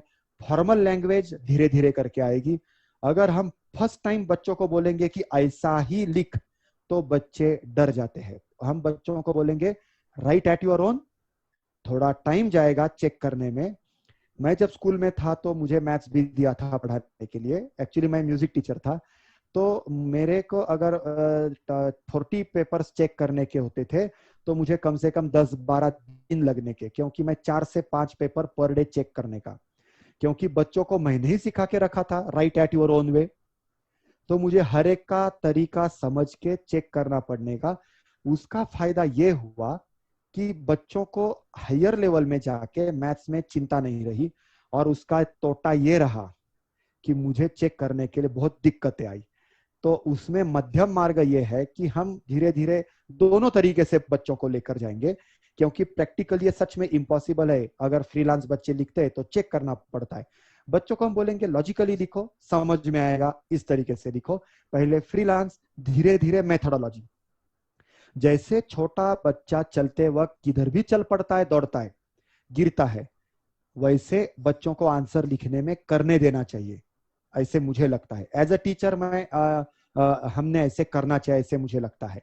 Then Aman is asking some that sir many times it happens that if I study well for my maths paper but before 10 minutes of paper I get scared. अगर मैंने जो नहीं पढ़ा है वो आया तो वेरी गुड।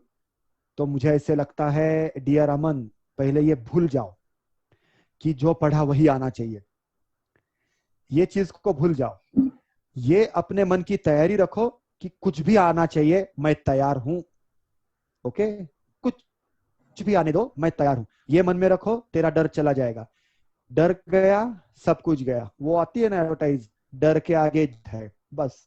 सिर्फ वैसे स्टंट मत करो अपने को पेपर सॉल्व करने के स्टंट्स करने के हैं।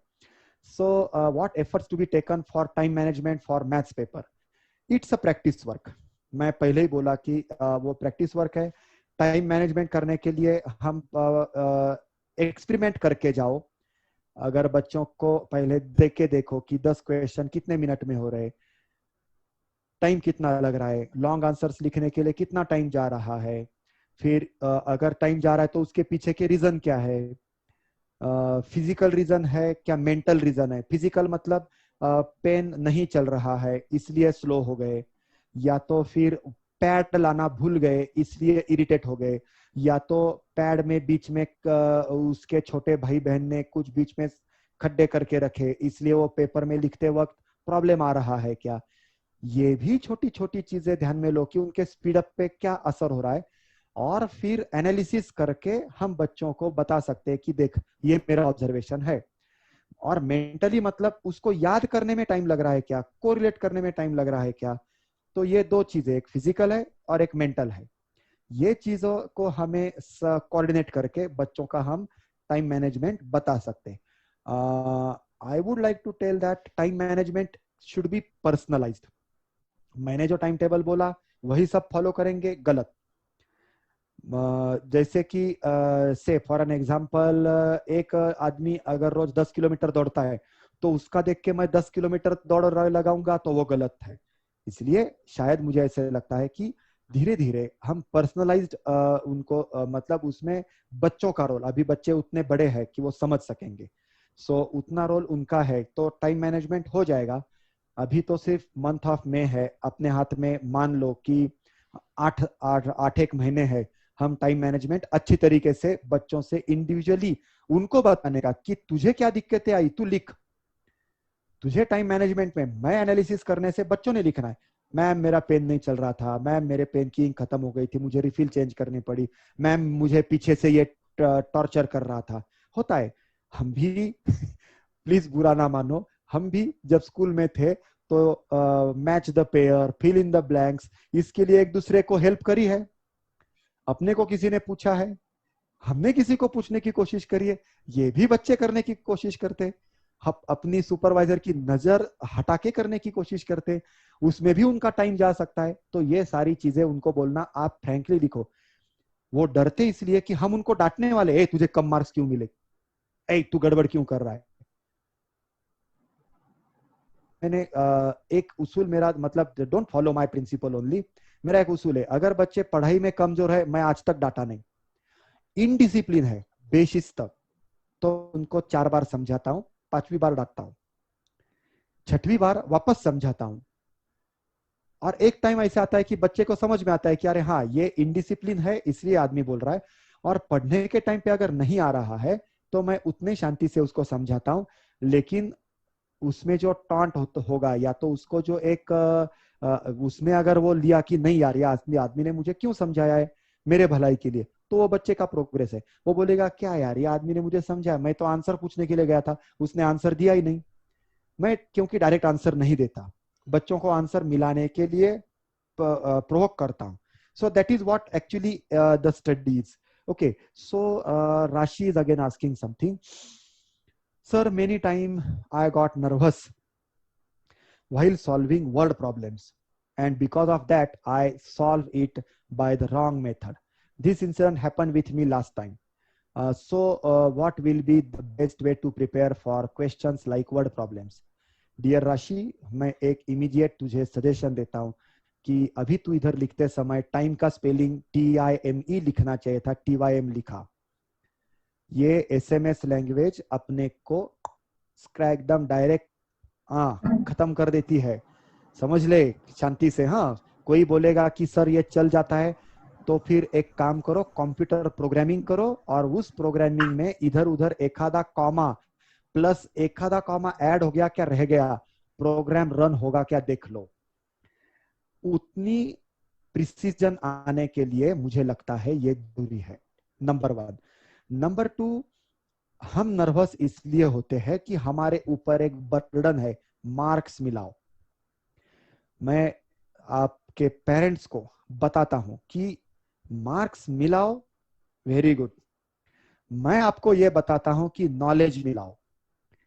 आप 8 महीने कंप्लीट नॉलेज पाओ, मार्क्स आ जाएंगे।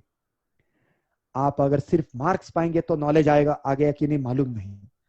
तो आप एक एक चीज पक्की करते जाओ। देखो, मैं आज तक जो भी एग्जाम्स दिए, मैं एकदम फ्रेंकली ऑनलाइन प्लेटफॉर्म पे बता रहा हूं जो रिकॉर्ड भी हो रहा है, एकदम ओपनली बोल रहा हूं, मैंने कभी डेस्परेटली स्टडी पूरे जिंदगी में आज तक नहीं किया है। वो लायन किंग में जो डायलॉग है हकुना मटाटा, वो शायद बचपन से मेरे में होगा। मैं कभी ना बोर्ड में आया, ना कभी आउट ऑफ मार्क्स मिलाने की कोशिश करी, लेकिन गारंटी एक, अगर मैं 100 मार्क का क्वेश्चन पेपर है तो हम थोड़े तिरछे दिमाग के शायद पहले से ही रहे होंगे। मैं 71 मार्क का पेपर लिख के आएगा, ओनली 70 मार्क्स, गारंटी है।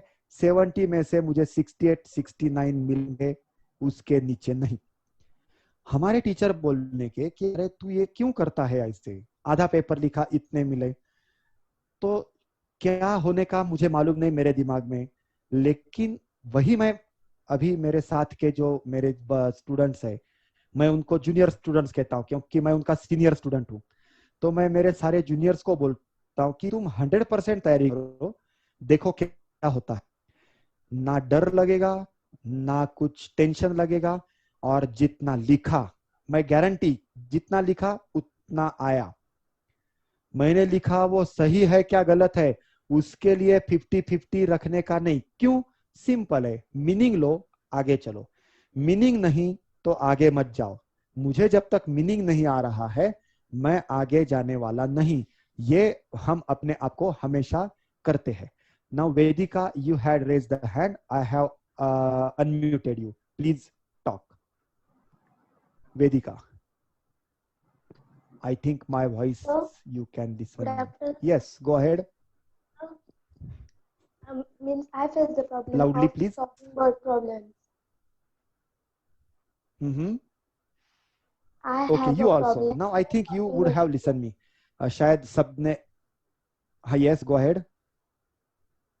Loudly, loudly. Means what steps we should follow to solve the word problem?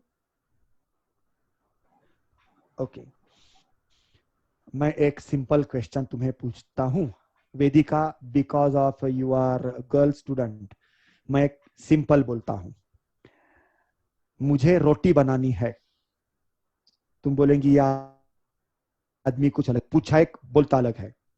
मुझे रोटी बनानी है तो मैं किस तरीके से जाऊं?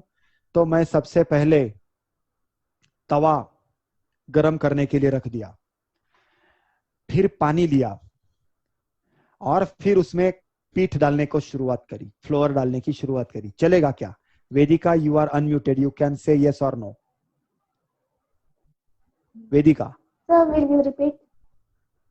देख, you can speak in Marathi, no problem, in Hindi also.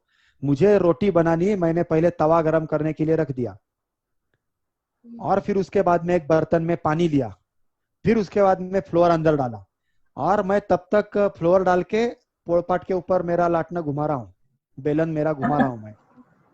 चलेगा क्या? No, sir. कुछ गड़बड़ हो रही है? तुझे गड़बड़ समझ में आ रही है? यही गड़बड़ क्यों समझ में आ रही? बिकॉज यू नो क्या करना है, तुझे मालूम है।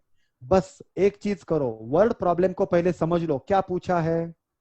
ओके, फिर उस पूछे हुए बात को मैं किस तरीके से लेकर जाऊं आगे, समझ लो, बात आगे बढ़ जाएगी। और फिर अल्गोरिदम लाओ, इसके बाद ये लिखने का क्या, उसके बाद वो लिखने का। अगर उसमें अपनी गड़बड़ हो गई तो मुझे लगता है कि हम गड़बड़ हो, मतलब क्या हो जाएगा कि वर्ड प्रॉब्लम के जो अपने स्टेप्स आने चाहिए एक के नीचे एक, वो गलत जाएंगे। जैसे कि हमें जनरली क्या होता है कि एक्स किसको मानने का, वाई किसको कंसिडर करने का, ये चीजें एक्सपीरियंस लो।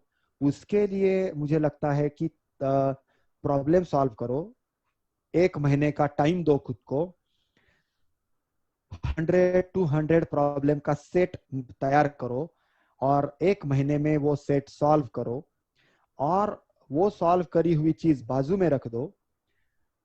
1 महीने के बाद में वापस उस सेट का पहला प्रॉब्लम लो, सॉल्व करो। फिर 1 महीने पहले सॉल्व किया हुआ फर्स्ट क्वेश्चन, और 1 महीने के बाद एक्सपीरियंस लेने के बाद सॉल्व किया हुआ वही सेम क्वेश्चन, दोनों के आंसर्स में कुछ डिफरेंस मिल रहा है क्या, देख लो। शायद मुझे ऐसे लगता है कि इंप्रूवमेंट्स 1 महीने के अंदर नजर आ जाएंगे। उसके लिए हम खुद अपने आप के गाइड और ट्यूटर बन सकते हैं और एक्चुअली बनना चाहिए. So I hope Vedika, I have to unmute you. Okay. So you have raised hand again. So do you want to say anything? No, sir. So Okay, by no mistake. problem at all. Yes. I am finding some inputs in chat box, but I think chat box is empty. No question. And I think we have nearly 15 minutes to go ahead. So if you want to ask me, I am ready to answer. आप पूछ सकते हैं, आपको जो भी पूछना है. देखो, मैं टीचिंग मेथोडोलॉजी के ऊपर बहुत रेयरली बोलूंगा किस तरीके से पढ़ाना है. मेरा एक सिंपल होता है कि तुम्हारे सामने सिचुएशन क्या है उस हिसाब से पढ़ाओ. बहुत जरूरी है. ये मैं 16 साल पहले, आई थिंक सो, एक स्कूल, मतलब हमने एक प्रोग्रेस इंप्रूवमेंट के लिए सवाल किया था, मतलब सॉरी, एक प्रोग्राम किया था. नागपुर के एक हमारे दोस्त थे, उनको एक्चुअली उन्होंने पूछा, तो नंदुरबार और नागपुर क्वाइट लंबा डिस्टेंस है, तो उस आदमी ने बोला कि आप नासिक से भमरे को बुला लो. तो मैं वहां स्कूल में जाने का, I started delivering lecture on mathematics, Marathi में मैं बोलना शुरू किया. वो स्कूल ऐसी कि आप देख सकते हैं, मोलगी धड़गांव, आप गूगल मैप पे सर्च करो मोलगी धड़गांव किधर है और आप टोपोग्राफिकल मैप देखो. मैंने 1-1.5 घंटा लेक्चर दिया और बच्चों को पूछा कुछ पूछना है, कुछ बोलना है. सारे बच्चे ऐसे जीरो में मेरे पास देख रहे थे. अरे बोलो, कुछ तो बोलो. तो that was a great defeat of me. मैं हार गया था तब. मैं 1.5 घंटा, यहाँ से 4.5 घंटे का, 4.5-5 घंटे का खतरनाक जर्नी करके, क्योंकि रास्ते बहुत गड्ढे वाले थे, वहां पर मैं पहुंचा था. और जैसे पहुंचा वैसे 10 मिनट के अंदर मैंने लेक्चर शुरू कर दिया था और मुझे बच्चों से 0 रिस्पांस आ गए. तो वो मेरे लिए मतलब इतना बड़ा डिफीट था. तो मैं बोला, अरे ऐसे कैसे हो गया, क्या गलत हुआ मेरे से. ठीक है, मैंने कैसे वैसे टाइम पास किया और रात को नासिक को रिटर्न आ गया. Then I started thinking, then I came to know कि मैं, मेरी टीचिंग मेथोडोलॉजी, जो मैं खुद को बहुत बड़ा समझता था, मैं ये कर सकता हूँ, वो कर सकता हूँ, ये किया वो किया, मेरे स्टूडेंट इधर, सब कुछ जीरो हो गया था उस दिन. मुझे समझ में आ गया कि मुझे मेरी आइडियल टीचिंग मेथोडोलॉजी नहीं रख सकता हूं मैं. मुझे सामने कौन है वो देखना पड़ेगा. और फिर मैंने कुछ आर्टिकल्स पढ़े, मुझे समझ में आ गया कि सबसे पहले मैं उनको जो बता रहा था, जो मैं बोल रहा था, वो मैं मेरे आजू बाजू की चीजें ध्यान में रख के बोल रहा था, जो चीजें वो बच्चों ने कभी देखी नहीं थी. और इसलिए उनको कुछ समझ में नहीं आ रहा था. जो कोरिलेशन मैं उनके दिमाग में डाल रहा था, उनके दिमाग में वो घुस ही नहीं रहे थे. देन व्हाट आई डिड, मैं छुट्टी निकाली क्लास से. मेरे क्लास को मैं 2-3 दिन छुट्टी निकाली, उधर जाके रहा, वहां के लोगों के साथ थोड़ा बहुत घूमा, 4-2 वर्ड्स हासिल किए, कुछ इधर उधर की बातें, पेड़ों के नाम, वहां उनके कोलोक्वियल नाम, वहां के 4-2 छोटे छोटे उनके प्रोवर्ब्स, उनकी लैंग्वेज के, वो ढूंढ के निकाले. और फिर मेरा नया लेक्चर मैंने वहां पर दिया. तो उन बच्चों के चेहरे के ऊपर हंसी आई. तब जाके मुझे पता चला कि सिचुएशन क्या है, उस हिसाब से सामने कौन है उस हिसाब से जाते हैं. ये मेरी मेथोडोलॉजी है, उस हिसाब से ही करो. कभी नहीं तुम्हारे सामने कौन से किस तरीके से लोग हैं, वो कौन से बैकग्राउंड से आए हुए हैं, वो अगर समझ नहीं पाते तो उसके पीछे की रीजनिंग क्या है, ये कभी नहीं. मैंने तुझे 4 बार बोला, तुझे आया क्यों नहीं, उसको 4 बार बोलने के बाद भी क्यों नहीं आया, उसके पीछे के रीजनिंग, ये सारी चीजें धीरे धीरे मुझे समझ में आ गया.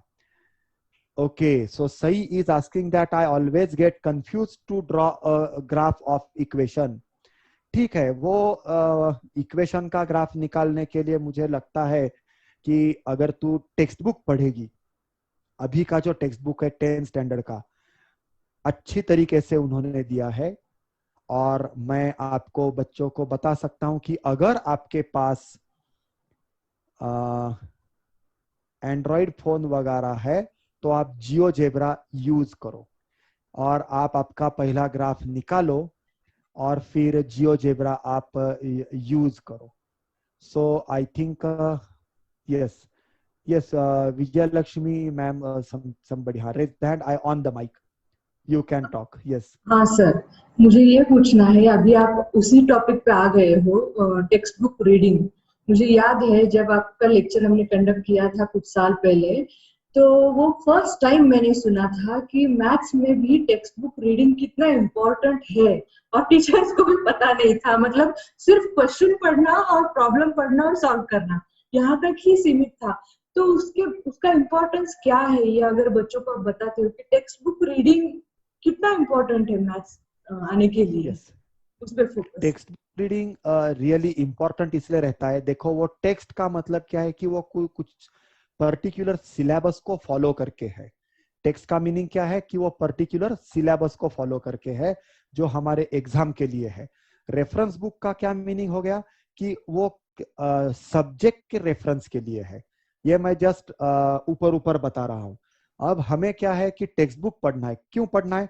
क्योंकि हमारे पास जो सिलेबस दिया गया है वो सिलेबस को उस राइटर ने कुछ इलस्ट्रेशन मतलब सॉल्व किए गए प्रॉब्लम्स दिए हैं और उसका एक्सप्लेनेशन दिया है.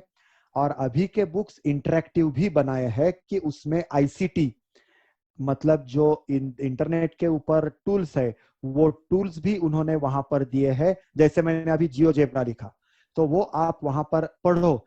उन्होंने स्टेप्स दिए हैं कि आपको अगर ग्राफ निकालना है तो 4 पॉइंट्स लेने के. क्यों 4 पॉइंट्स लेने? तो वो उन्होंने वहां पर एक्सप्लेनेशन दिया है कैसे लेने के. अभी सपोज सही अगर तू भूल गई कैसे लेने के, तो मुझे मेरा एक सजेशन है कि तुमने सबसे पहले पॉइंट प्लॉट किधर सीखा वो ढूंढ के निकालो. 8th स्टैंडर्ड में क्या 9th स्टैंडर्ड में? वो बुक मिलाओ इंटरनेट पे, इसमें तुझे मिल जाएंगे सारे. वो बुक पे तू जाके पढ़ो, आराम से आ जाएगा और तू जिंदगी भर नहीं भूलेगी. मुझे याद है हमें ज्योग्राफी के लिए गोरवाड़कर सर थे. Unfortunately he is no more now. वो हमें हमेशा बोलने के की मराठी में मैं बोल रहा हूं अभी की बाळांनो भूगोल शिकायचा तर नकाशा पहा. Okay, and I am fortunate to have, मैं आपको यहाँ पर तुरंत दिखा सकता हूँ. ये मेरी स्टडी रूम है, आप यहाँ पर देख सकते हैं. यहाँ पर मैप्स में आज भी रखे हुए हैं. You can see. आज भी मेरे अभी मेरा सब्जेक्ट है नहीं, लेकिन उन्होंने जो बोला न, नकाशा पहा वाचा, ये बात ऐसे जहन में गई, अंदर चली गई. टेक्स्ट बुक पढ़ो, ये बात ऐसे कि वो अभी रगों में है. मैं आप सबको बोलता हूँ टेक्स्ट बुक पढ़ो. मैं that now Honey Patel, I think Honey, how much paper set book can help us? Number of paper sets, more the number of papers, better for preparation. ज्यादा से ज्यादा क्वेश्चन पेपर सॉल्व करो, ऑटोमेटिकली तुम हैबिचुअल हो जाएंगे. और जो मन में एक डर रहता है, हम में से किसी ने पूछा था कि मुझे डर है, तो डर निकल जाएगा. प्रैक्टिस मेक्स मैन परफेक्ट, ये यूं नहीं बना है, तो इसलिए ज्यादा से ज्यादा आप कर सकते हैं. So okay, some 0033780FA, the person I don't know. How to start studying maths from beginning to score above 90? Dear, who is that unknown 0337? मैं एक उम्मीद रखता हूं कि 337 ये प्राइम नंबर है क्या नहीं, तू ढूंढ के निकालो. So that is additional homework to you. Okay, तो how to start studying maths from beginning? एक बात ध्यान में रखो, कोई भी सब्जेक्ट आज मैं पढ़ रहा हूं वो मेरा बिगिनिंग है, इसलिए रोज हमारा बिगिनिंग है, कभी मत भूलो. इसलिए टेंशन मत लो. मैं आपको एक सजेशन देता हूं, आपको अगर सच में अबव 90 चाहिए तो इसका यूज कंस्ट्रक्टिवली करो. ई बाल भारती से 8, 9, 10 के बुक्स डाउनलोड करो. देखो कुछ कॉमन टॉपिक्स 10th में आप बैठे हैं, या तो कुछ टॉपिक्स ऐसे हैं कि जो 10th में हम पढ़ रहे उसका पहले का प्री रिक्विजिट 8th में 9th में वो ढूंढ के निकालो, वो सॉल्व करो. 10th पैरेलल सॉल्व करते रहो और पेपर पैटर्न मतलब जो अपने क्वेश्चन पेपर से मैक्सिमम सॉल्व करो। पेपर पैटर्न कैसा भी रहने दो। और एक चीज ध्यान में रखो, अगर अपने को मैक्स टू मैक्स मार्क में जाना है तो उसके लिए एक चीज जरूरी है कि मुझे, जैसे कि मैं यहां पर वापस पीछे आ रहा हूं कि देखो यहां पर सपोज मैं ज्योमेट्री की बात करूं तो हमें यहां पर क्या हो रहा है कि हम यहां पर है से सिमिलरिटी, एक क्वेश्चन हम सिमिलरिटी का सॉल्व कर रहे हैं, उसके बाद अचानक क्वेश्चन आ गया ट्रिग्नोमेट्री का, तो हमारा माइंड सिमिलरिटी से ट्रिग्नोमेट्री में स्विच होना जरूरी है। ट्रिग्नोमेट्री से हम अचानक आ जाते हैं ज्योमेट्रिक कंस्ट्रक्शन में, वो स्विच होना जरूरी है। तो मैं ऐसे आप स्टूडेंट्स को भी बोलता हूं कि आप क्या करो कि खुद के लिए भी ऐसे खुद का पेपर सेट बना सकते हैं रैंडमली। पहला ज्योमेट्रिक कंस्ट्रक्शन का प्रॉब्लम लिखो, फिर मेंसुरेशन का लिखो, फिर पाइथागोरस थ्योरम का लिखो, ट्रिग्नोमेट्री का लिखो, सिमिलरिटी का लिखो। ऐसे प्रॉब्लम्स लिख के तुम्हारा एक 10-12 प्रॉब्लम्स का सेट बनाओ। सपोज तुमने ये सब कुछ पढ़ लिया, उसके बाद नहीं तो बोलेंगे सर हमने लिखा अभी आता कुछ नहीं, पूरा पढ़ लो फिर इस तरीके से करो और अपना माइंड स्विच होता है क्या, इसके बाद वो, उसके बाद वो स्विचिंग, धीरे धीरे एक बार स्विचिंग की आदत लग गई तो मुझे लगता है 90 क्या तुम आउट ऑफ के पास पहुंच जाएंगे, कोई प्रॉब्लम आएगा नहीं, ऐसे मैं जरूर कह सकता हूं। So I think I didn't give anything about the subject. I just wanted to share some kind of the views, my views actually, not necessarily useful to all, but I can say that they are useful if you take them seriously. What I told about the time management here, so it is not necessary that you should follow the same, but dear all, try to do this. मैं वापस आपसे all students को विनती करता हूं कि आप mobile के ऊपर गेमिंग थीमिंग मत करो। 20 इयर्स बैक अगर कोई गेमर था, गेमिंग करने वाला, आज वो अच्छा कमा रहा है, लेकिन आज जो गेमिंग करेगा वो कुछ नहीं कमा सकेगा। इतने बड़े बड़े गेमर्स पड़े हैं इस दुनिया में कि उनके तक पहुंचने के लिए आगे के 15-20 साल चले जाएंगे और वो 15-20 सालों में वहां तक जाना बहुत मुश्किल है क्योंकि बहुत डेवलपमेंट्स हो जाएंगे। तो मैं ऐसे चाहता हूं कि वो गेमिंग करना अपना काम नहीं है। अगर तुम कंप्यूटर में जाना चाहते हैं तो मैं आप सबको रिक्वेस्ट करता हूं कि आप एल्गोरिदम्स लिखना चालू करो, एल्गोरिदमिक थिंकिंग लिखना शुरू करो, उसके लिए प्रॉब्लम्स मिलाओ। हमारे हाथ में ये जो गैजेट है, इस गैजेट का अच्छा यूज करो, उसके ऊपर आप कंस्ट्रक्टिव चीजें क्या है वो ढूंढो। कागज लेके उसका क्यूब किस तरीके से बनेगा, उसका नेटवर्क बोलते हैं, उसको नेट डायग्राम कहते हैं। वो नेट डायग्राम स्टूडेंट्स आप अभी ये छुट्टियों में बना के क्यूब बना के देखो, पैरेलल पाइप बना के देखो, सिलेंडर बनाओ, उतना ही सिलेंडर जितना उसका बेस रेडियस है, उतने ही बेस रेडियस और परपेंडिकुलर हाइट का कौन किस तरीके से बना सकते हैं कागज से, वो देखो। ये चीजें तुम्हें प्रैक्टिकली करने के लिए थ्योरी मालूम होना जरूरी है। गेम खेल के क्या है, तुम्हारे सिर्फ अंगूठे यूज कर रहे हैं। यहां पर अगर तुम्हें डायग्राम निकाल के, नेट बना के, कागज फोल्ड करके ये चीजें बनाने के लिए बहुत कुछ सोचना है। मैं अभी जस्ट एक एग्जांपल देता हूं। मेरे किड्स छोटे हैं, हम अभी एक छोटी सिटी बना रहे थे, छोटे घर, बिल्डिंग वगैरह। तो मैंने मेरी लड़की को बोला कि हम अभी एक ऐसा रो हाउस बनाते हैं कि जिसमें कम से कम हम फेविकॉल यूज करेंगे चिपकाने के लिए। So in a single paper by folding and with only 4-5 joints we created a line of row houses. वो रो हाउस की हमने लाइन बना के दिखाई थी। अब उसके पीछे अभी वो नोटबुक होगी नीचे, तो उसके लिए मैंने कुछ डायग्राम बनाए। वहां पर क्या काम आया, ज्योमेट्री। ये एप्लीकेशन आप कर सकते। सो जरूरी नहीं कि एग्जाम के लिए ही इतना करना है। सो मुझे ऐसे लगता है कि मैंने ये जो अभी आपके साथ जो बातें शेयर करी वो मुझे मतलब सब्जेक्ट से ज्यादा जनरल थी। मैं आपको इंट्रोड्यूस करना चाहता था कि हम कुछ थोड़ा कंसेप्ट मतलब अपनी जो आज तक हम सब्जेक्ट की तरफ देख रहे उससे कुछ अलग ढंग से देखेंगे तो बहुत आसानी हो जाएगी। So I hope that I tried my level best. If there are many other things, you can ask me, no problem at all. I am waiting for your inputs.